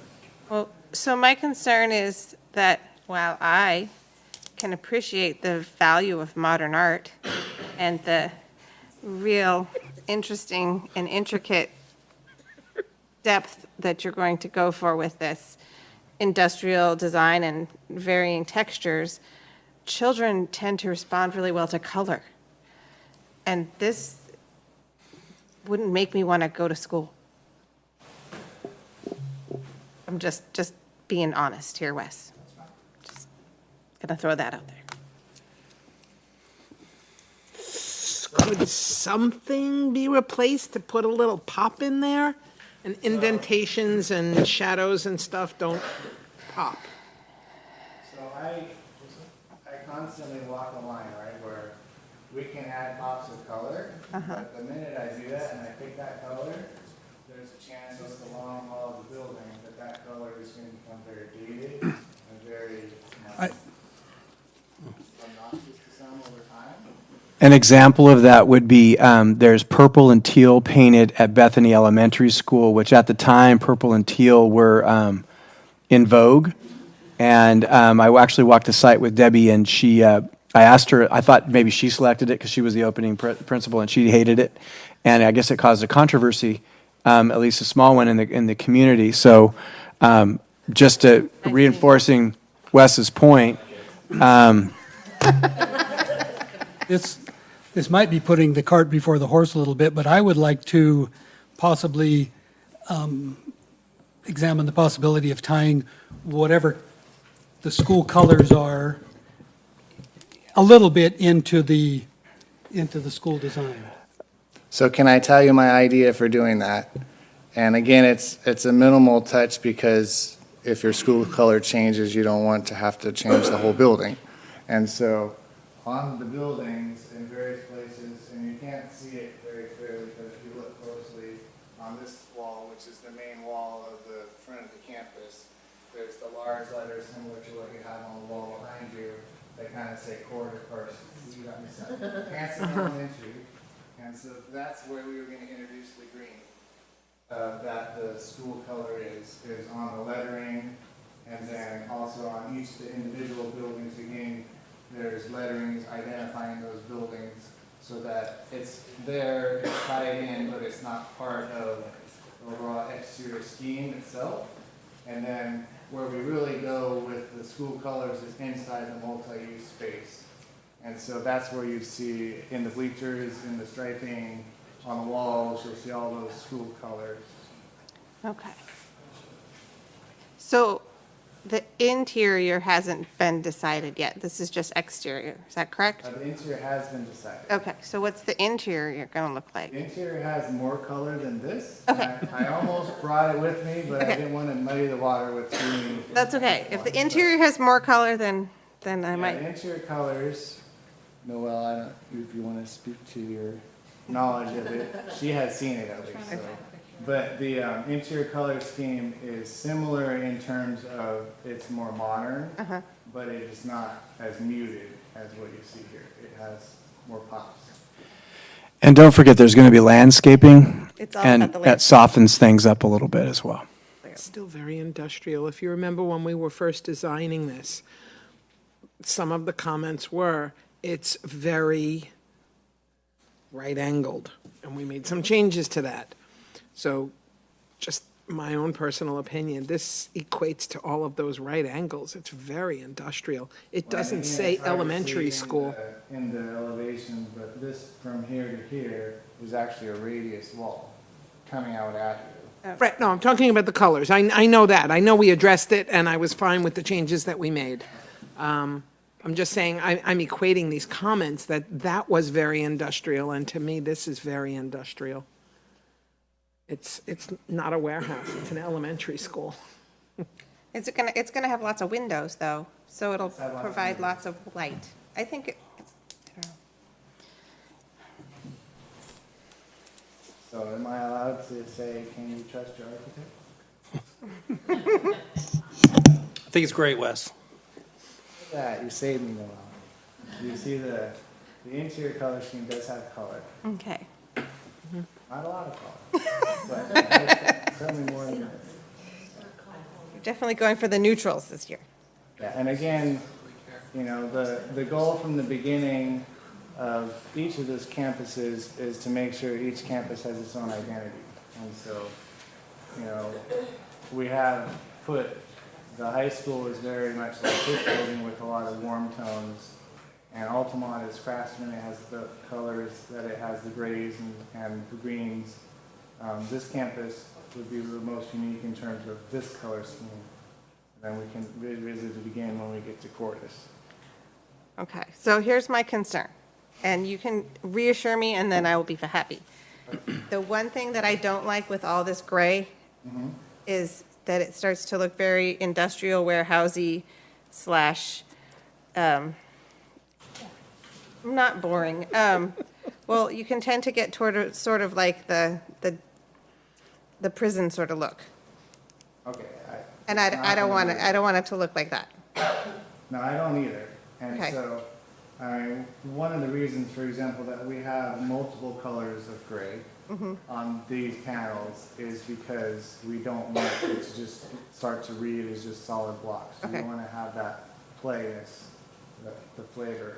And so Okay. we concur. Okay. It appears to me there's more glass than area of paint, right? I mean, it seems like it's a lot of glass.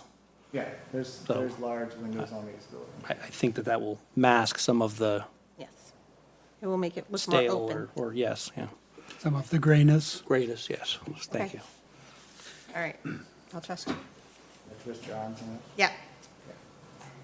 You're going to have to check in with me after it's built because I don't like it.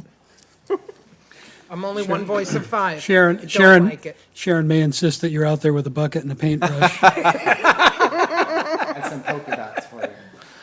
All I'm going to say is, as an accountant that worked for my mom who's an interior designer, I would see her color boards and I would say, I just can't visualize that. I just can't. And she'd say, just, wait. And it was always great. So I'm going to abstain any comment because I just don't have any skill sets in that And area. we'll be happier than me if it looks like a warm, friendly, inviting place for a 4- and 5-year-old to walk into school for the very first time. We'll see. The teachers will do wonders, Sharon. It's the outside. The teachers will That's make the it. first impression is the outside. All right. Any more comments? Thanks, Wes. Thank you. Thank you. Item C, BPAR 1330, alcohol-related events. Staff report? I'll have Mr. Harrison come up and speak.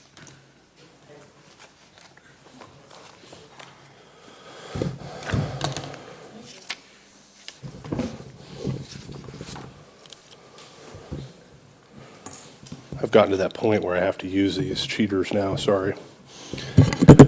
Recently, I've given reports at the Facilities Use Committee and at the Facilities Workshop related to the use of alcohol during fundraisers in Lammersville Unified School facilities. The discussion has been whether or not we should allow or not allow the use and or sale of alcohol in our facilities for fundraisers for our schools. The documents that you have in your packet are the documents that I presented at the workshop. I'm not going to go through every word of every document. That would be quite arduous. I am going to go through the pertinent items that we discussed at the facilities workshop and basically give you the same presentation that was given during that workshop. Okay? So the first document on page 306 is our agenda for the workshop. If you want to follow along on the agenda. Page 307 is our current board policy, 1330. And our current board policy, the governing board recognizes that district facilities and grounds are a community resource and authorizes their use by community groups for purposes provided for in the Civic Center Act. So this board policy basically allows us to rent our facilities and have our facilities used by other groups other than students.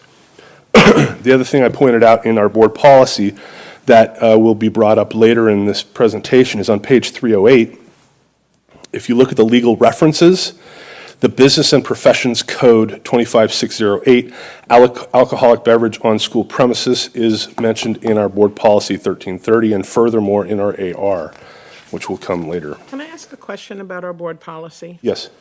Why does it still have all of the options listed? I mean, I don't remember when we did this, but in 2008, I wasn't on the board.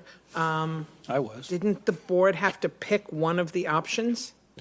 Yes, and we will be bringing this board policy forward to you. the policy Okay. committee. We're finding a few of So we these just where li- something was every just kind of, district. yeah. So Well, I can tell you in 2008, we didn't rent our facilities. Right. that might be why. There.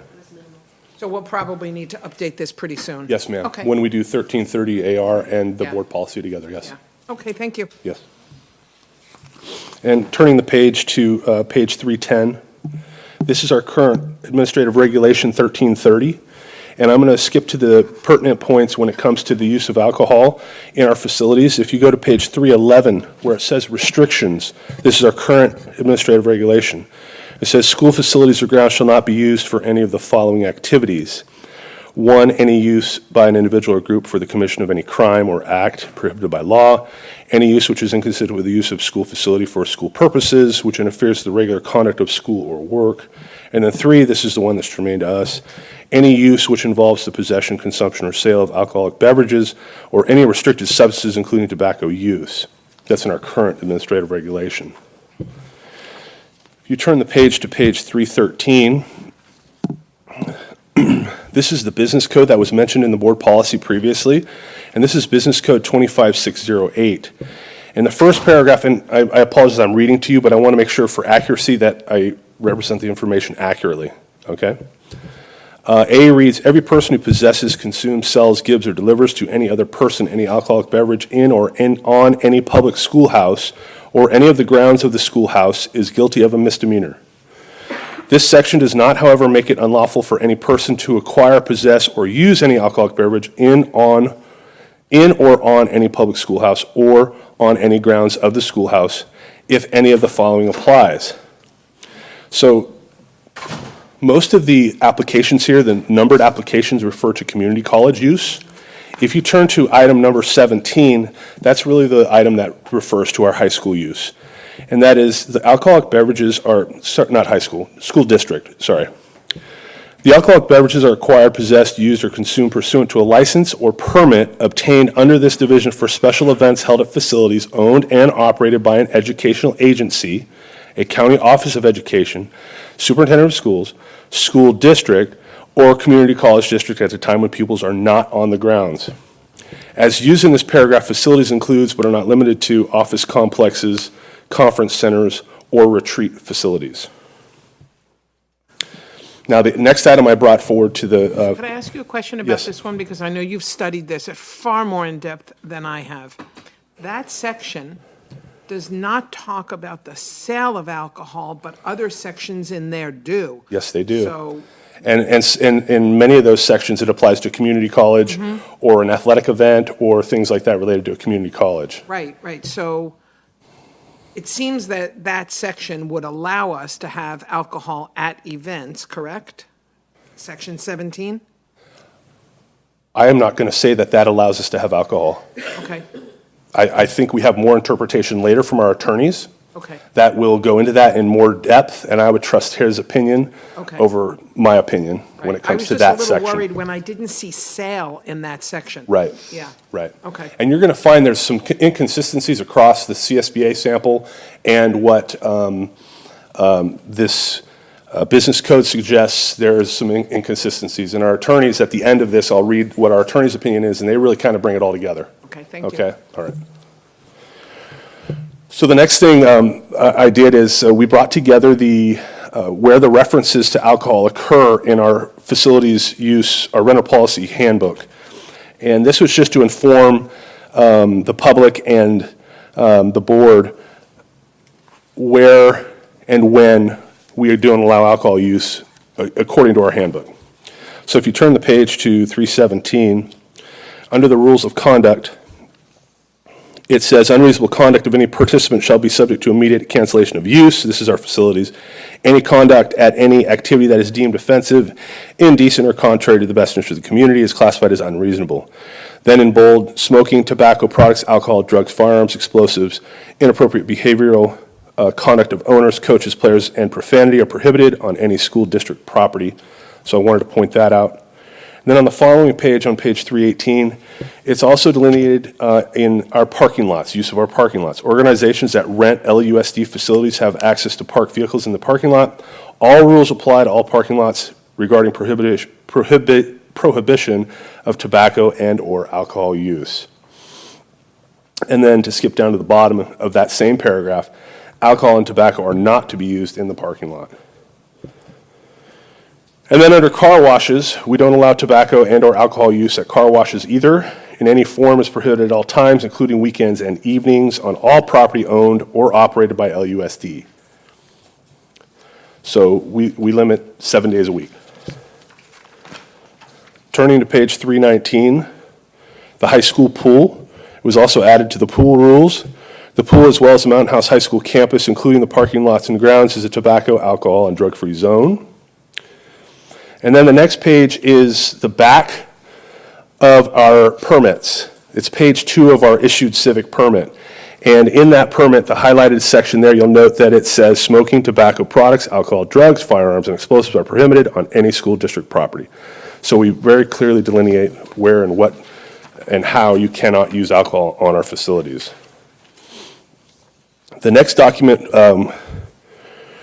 we were requested to create was a comparison of Northern California high school districts or unified districts that use their facilities in part to have fundraisers that may serve alcohol. You'll notice that the schools, and this is not all the school districts, it's not an exhaustive list, but it's a pretty wide scope of districts of pretty close to like size of us, except for obviously Clovis Unified. And you'll note that Benicia does allow alcohol use in facilities. Castro Valley does as well. Escalon Unified. Lincoln Unified in the farmhouse. I think that's a separate facility. And then Oakley does, Patterson as well, and then Western Placer Unified.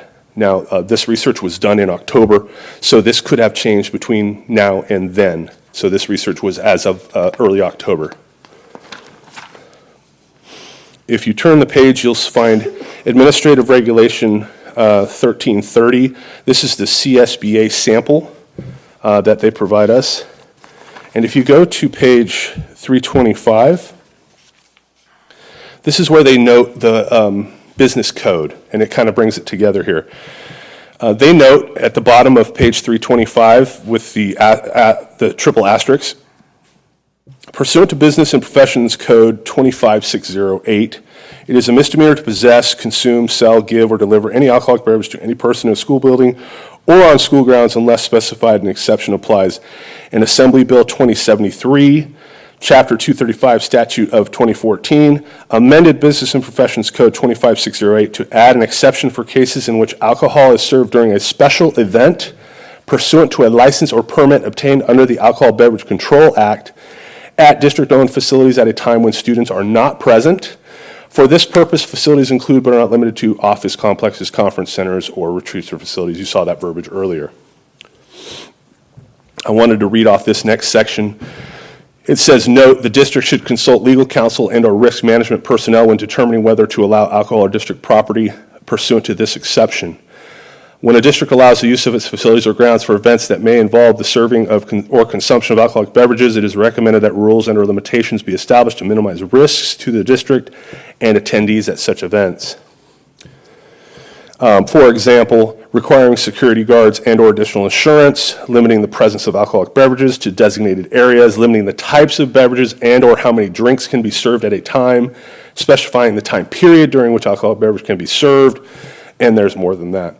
The following option paragraphs may be revised to reflect any limitations imposed on the facility user.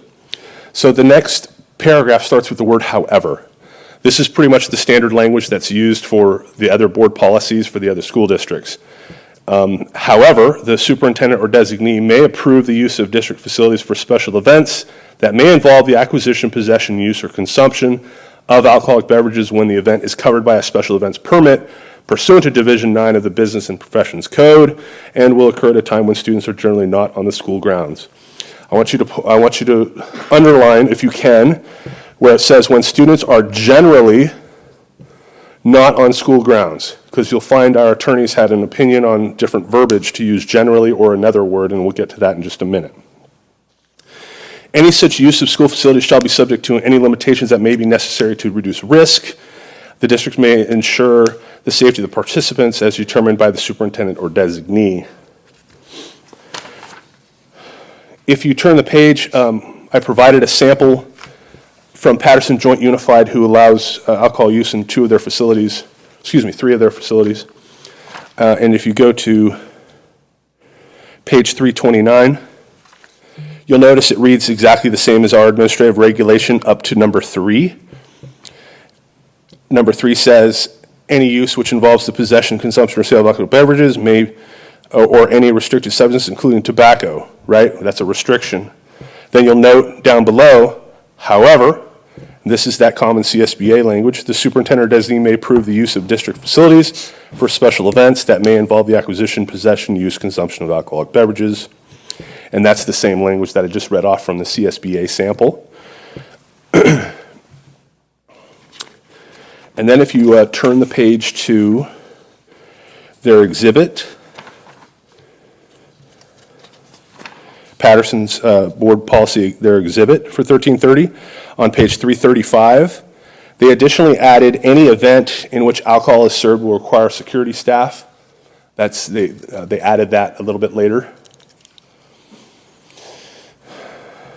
And then one of the other discussions that was had at the facilities meeting was alcohol use by employees at events such as fundraisers and things like that, and were they considered on duty or off duty? And then the question of whether is a board member there, are they on duty or off duty?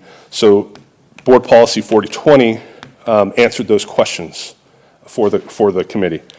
So Board Policy 4020 reads, the governing board believes that the maintenance of a drug and alcohol-free workplace is essential to staff and student safety and to help ensure productive and safe working and learning environment. If you go down to the highlighted paragraph, the 4th paragraph, in addition, an employee shall not use or be under the influence of any alcoholic beverage or controlled substance as defined in 21 United States Code 812 while on duty, on district property, or at a district-related activity or event. This caused some discussion by our facilities panel, and what we found is there's an updated board policy.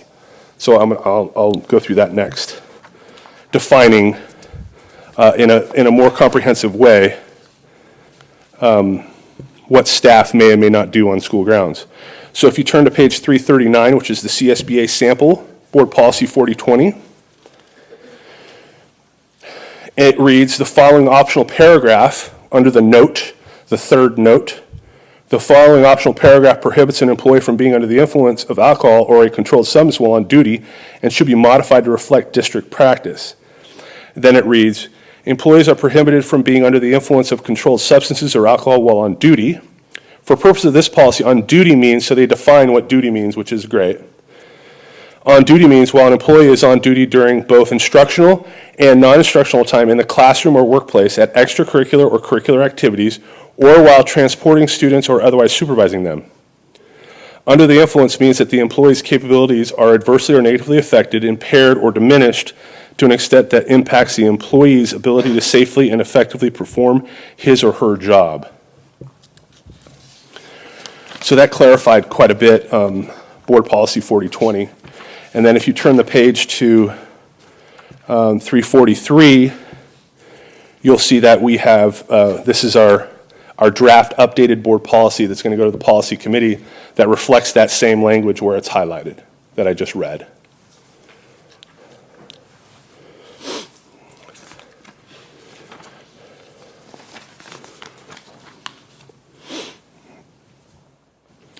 One of the other questions that came up during that discussion was, are board members employees or not, and would Board Policy 4020 apply to them?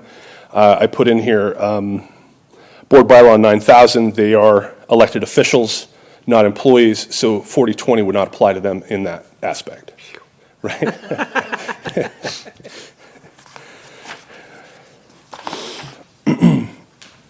I'm going to read this verbatim. This is our attorney's opinion that he sent to me. These concepts from the Business and Professions Code, section 25608A17, he denotes the 17, which we talked about previously, which went into effect in 2015 as part of Assembly Bill AB 2073. In part because the law is still so new, there is very little definitive guidance as to what the legislature meant by these concepts. However, We have before looked into the legislative history of this bill, and there was a language change from earlier versions of the bill that suggests that the legislature intended that no student could be on campus when alcohol is served, rather than just a limitation to times when students are generally not on campus. Remember, that policy had generally not on campus in its verbiage. As discussed below, that is a significant distinction. The CSBA model language that the district is tracking in large part for the proposed change to its AR 1330 unfortunately glosses over the significant distinction. There is therefore risk to following the CSBA model. You can find our client news brief, AB 207003, at that link. As you'll see, we are noting the possible risk and lack of clarity on this issue even back when the bill first was passed. The phrase, when students are generally not present, what we did is we asked them, okay, what does it mean when students are generally not present? Appears to apply to times when students typically would not be on campus. These times may include after the school day or on the weekends when students would not usually be at the school site. During these periods, alcohol could be served on the school campus because these are times that students are generally not present on campus. By contrast, the phrase, when pupils are not on the grounds, which is the other verbiage that is used for this this assembly bill, appears to have a much more restrictive meaning. This language prohibits serving alcohol whenever a student is on school grounds, even on weekends or after school hours. Because school grounds are often frequented by children and families even on the weekends or evenings, for example, for use of the fields or playgrounds, there is often risk that students will be present. And this is in bold. It is important to note that the CSBA language, which the district's proposed AR uses when students are generally not present, actually seems to conflict with the express language of Business and Professions Code, sections 25608, when pupils are not on the grounds.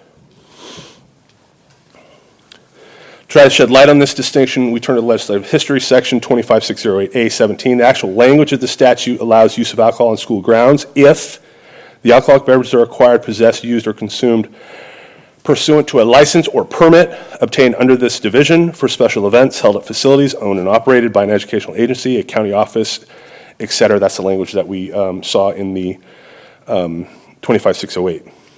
In looking back at the history of the legislation, previous drafts of the bill allowed alcohol at a time when pupils are generally not on the grounds. AB 2073 amended assembly version on the date of 3/28/2014 emphasis added. Thus, it appears that the early drafts allowed alcohol after school hours on weekends and did not require a complete absence of students on school grounds.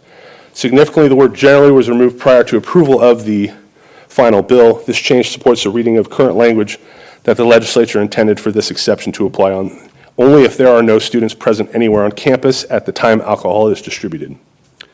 This indicates that simply serving alcohol outside of school hours may not be enough because students may still be present on campus for extracurricular or other activities. The legislature's intent and the actual language of the statute are more restrictive than the language included in the CSBA model.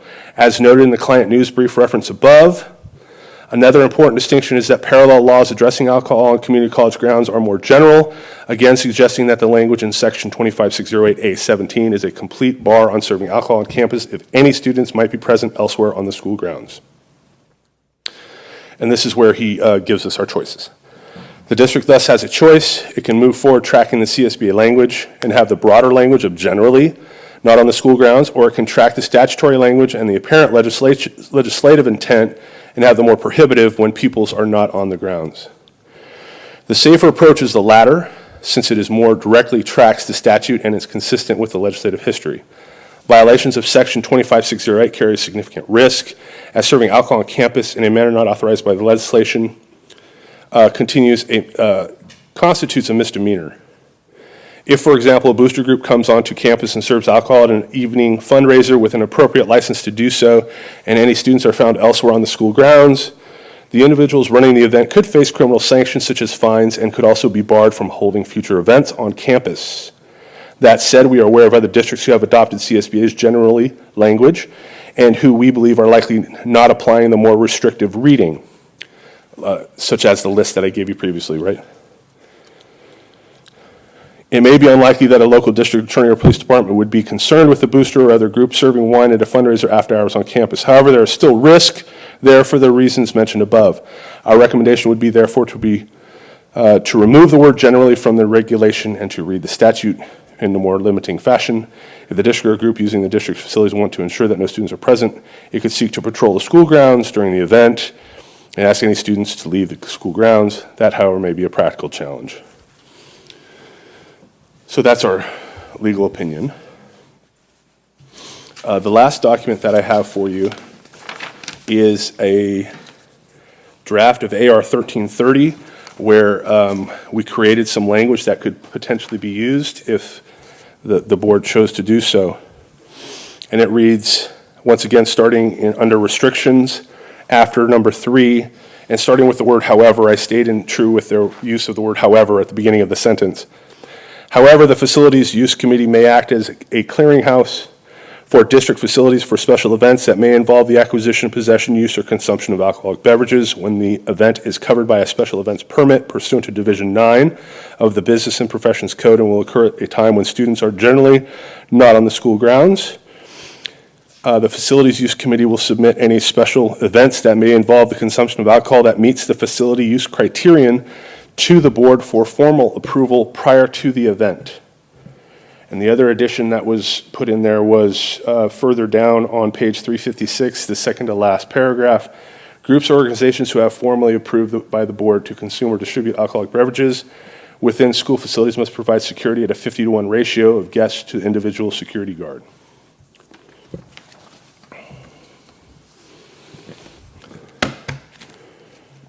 Any questions? I still don't see sale, so this is only addressing the use of alcohol, not the sale of alcohol, right? Everywhere it says consume or distribute.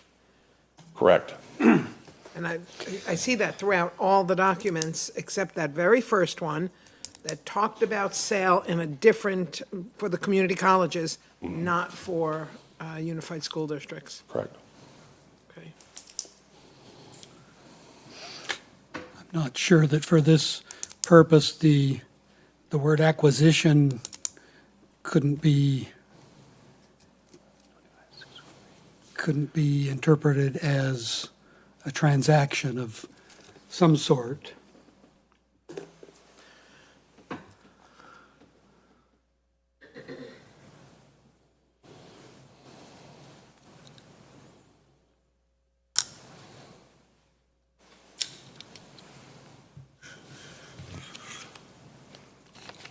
I did see sale in Patterson's. Mhm. That was not based on what we saw in the government code, the CSBA stuff, or what our attorney wrote. Right. And one of the things I did not mention in the Patterson policy, they only are allowing alcohol use in 3 facilities. Professional Development Center, their CTE building, and the football field. And I know they did the football field because that was a one-off festival that they did for a fundraiser.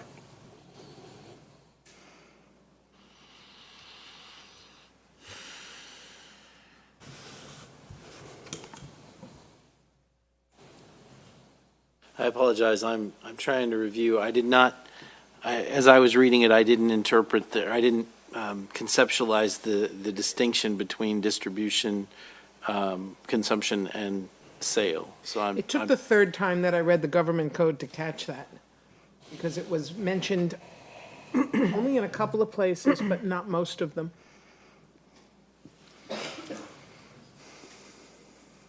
So I just checked California code, and according to the code specifically, 25-608-817, it says when pupils are not on the grounds. So, And that's what yeah, I mean, that's straight out of the code, so. Yep. But the CSBA recommended code uses the word generally not, and all the policies that you saw from other districts also use that generally not on. They use the CSBA language, with the exception of Lincoln, who have that anomaly facility that I'm familiar with that facility. Yeah, it was the groupie house when he grew up, and they dedicated it to the community because of an issue with the school. So it's a field in the middle of the city.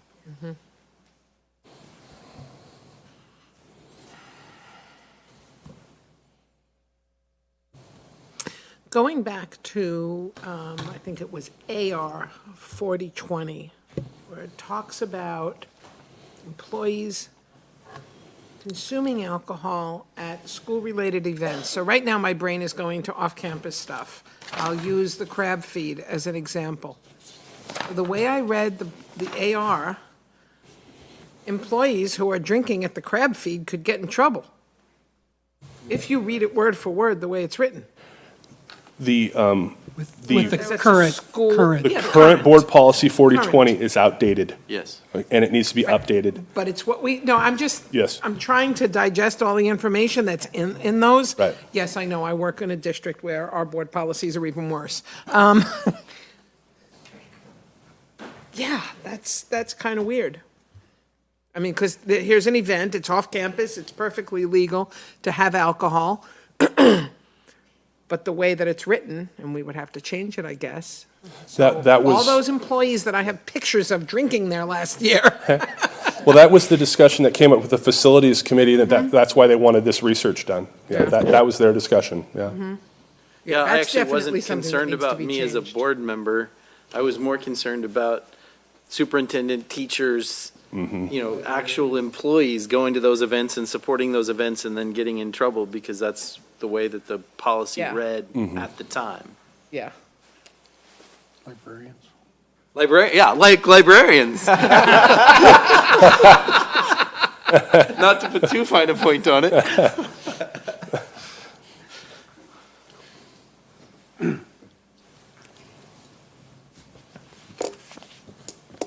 Perhaps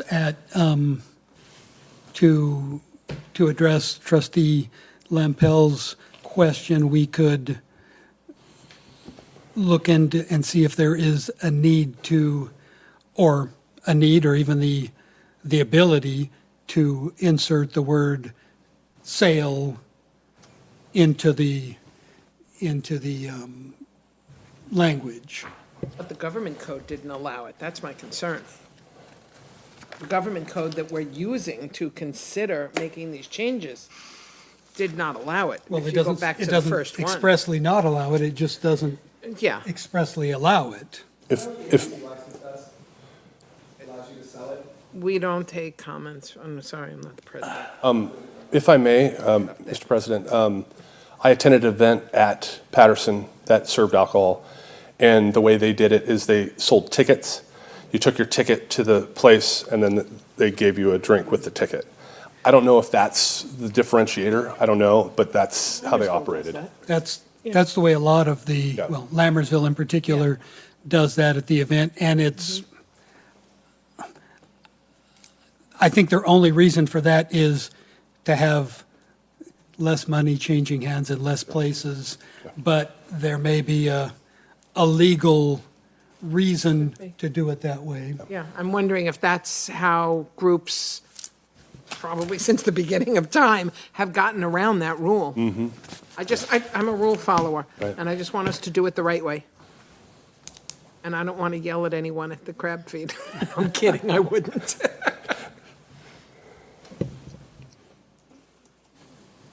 Further questions or comments by the board? I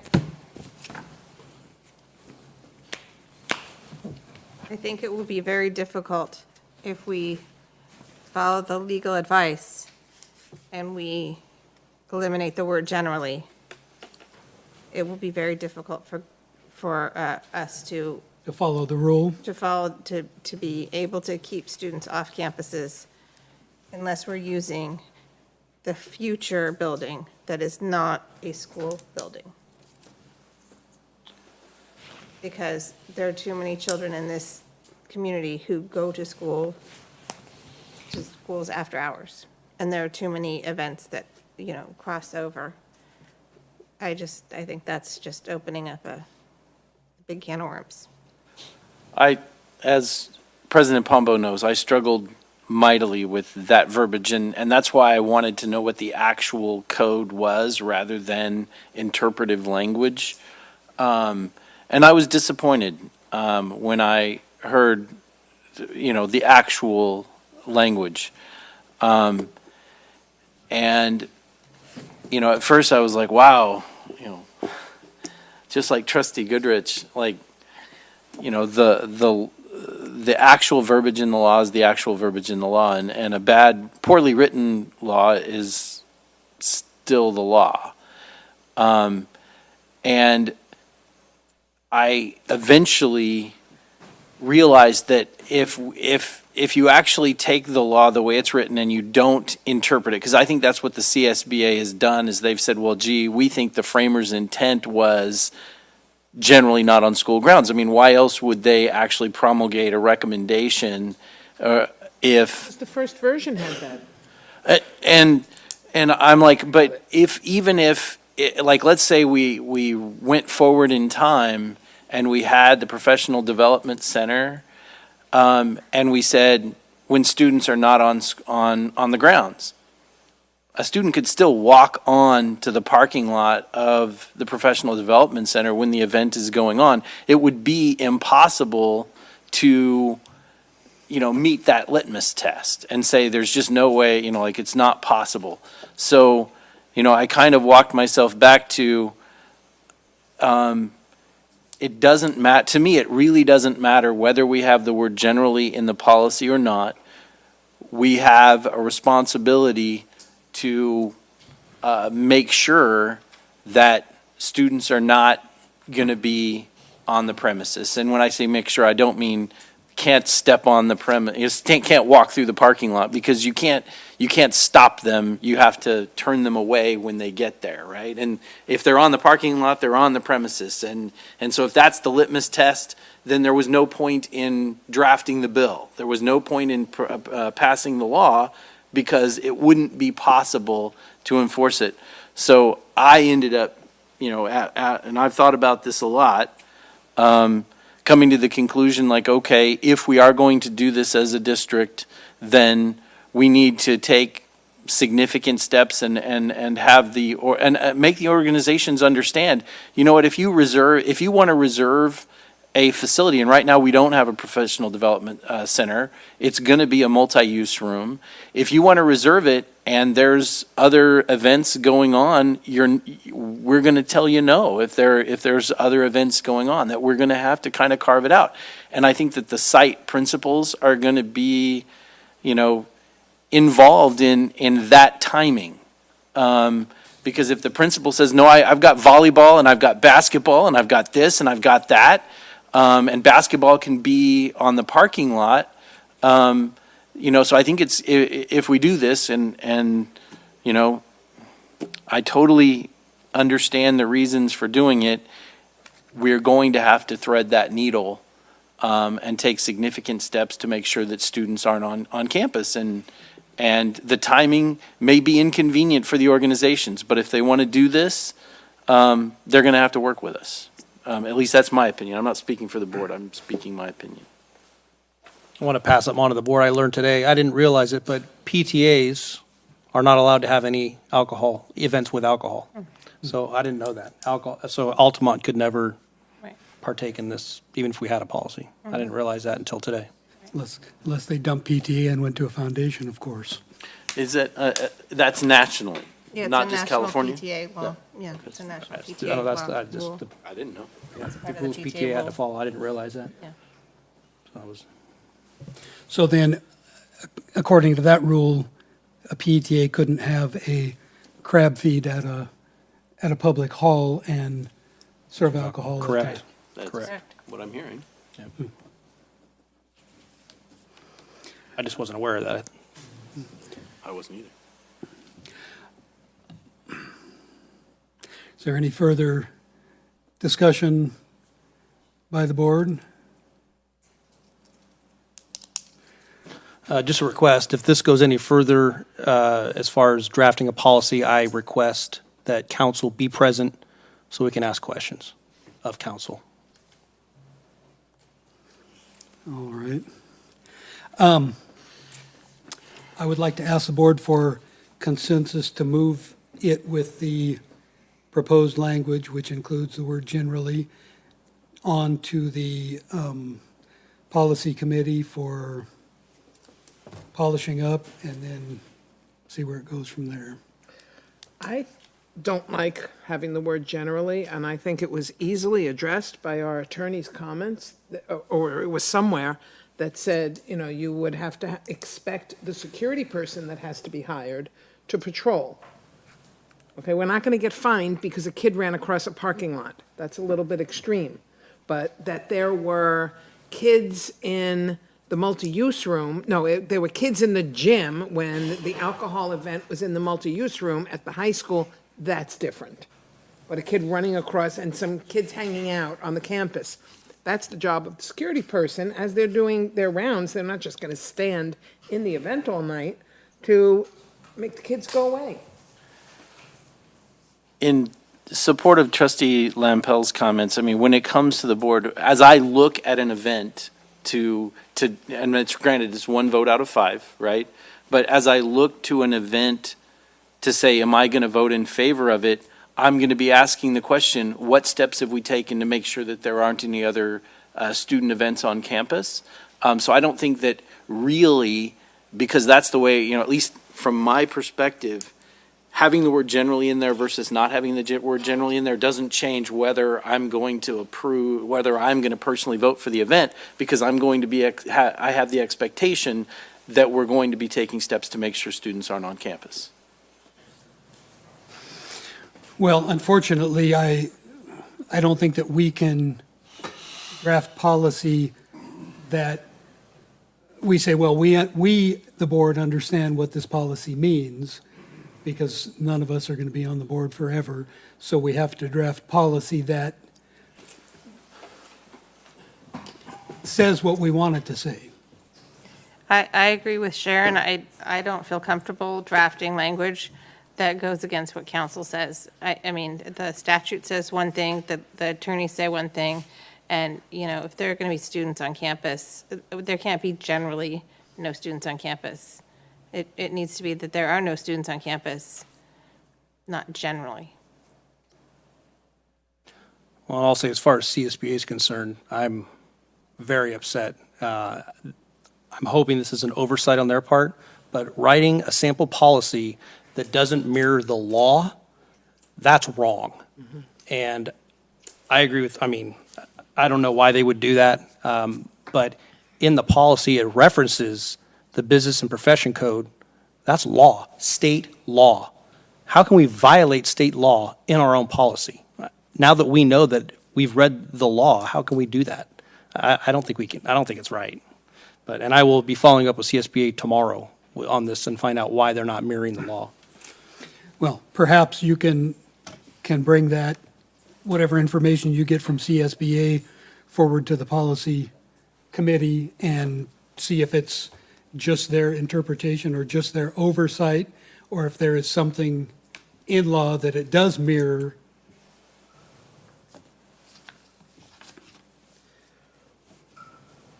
There was something in this paperwork about what goes to the facilities committee.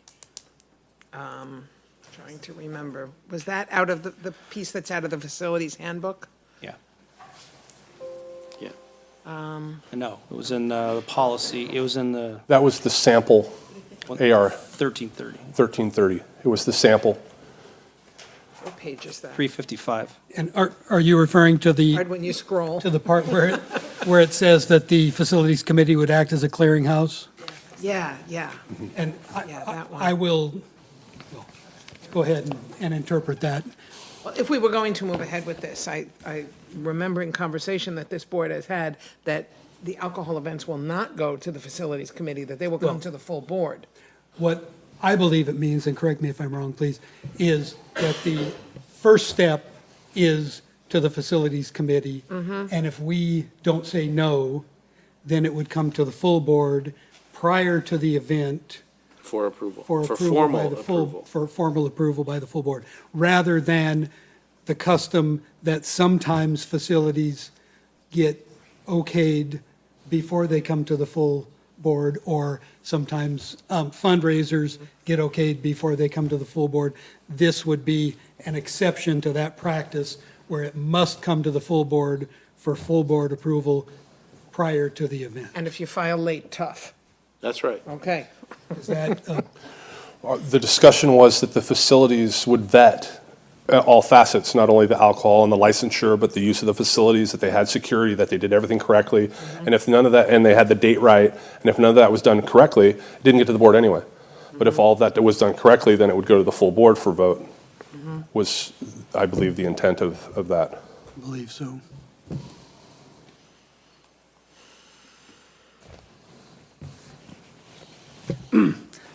So do I have consensus of the board for it to move to the policy committee, where the policy committee can try and sort out the language and bring it back for a vote to the board? A vote or a first read? Well, a first read and then Okay. a vote, I suppose. Okay.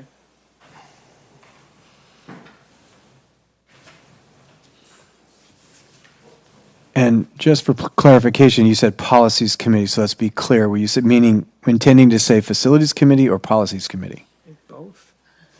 I question, based on what the policy committee's been tasked with, I don't know that that's the right place. We're just looking at updates. We're not forming policy. That's the role of this board. And, I mean, if it's going to go to a committee, it's already started facility use. It should stay there, I think. I don't think we should involve another committee. Right, but Facility Use Committee doesn't write policy, so maybe we need to have a subcommittee of this board to work on just this policy, since it is so unique. Or that.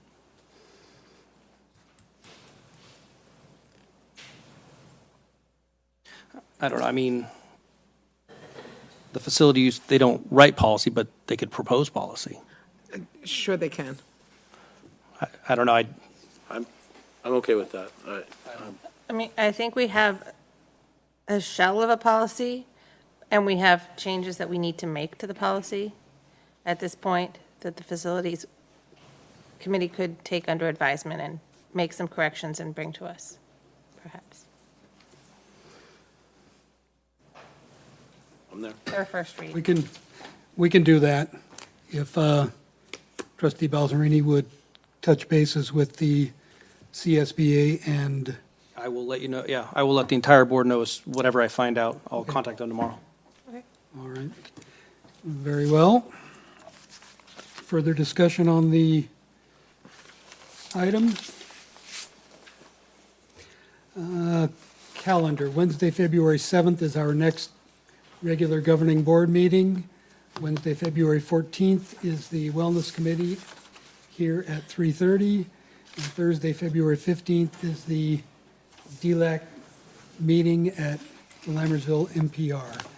In just a moment, we will be adjourning to closed session, where we will discuss employee discipline, dismissal, release, complaint, leave of absence request by a classified employee, public employee appointment, employment, evaluation, superintendent, conference with labor negotiators, conference with legal counsel, conference with real property negotiations. Move to adjourn to closed session. Second. All in favor? Aye. We are now adjourned to closed session. Thank you, everyone.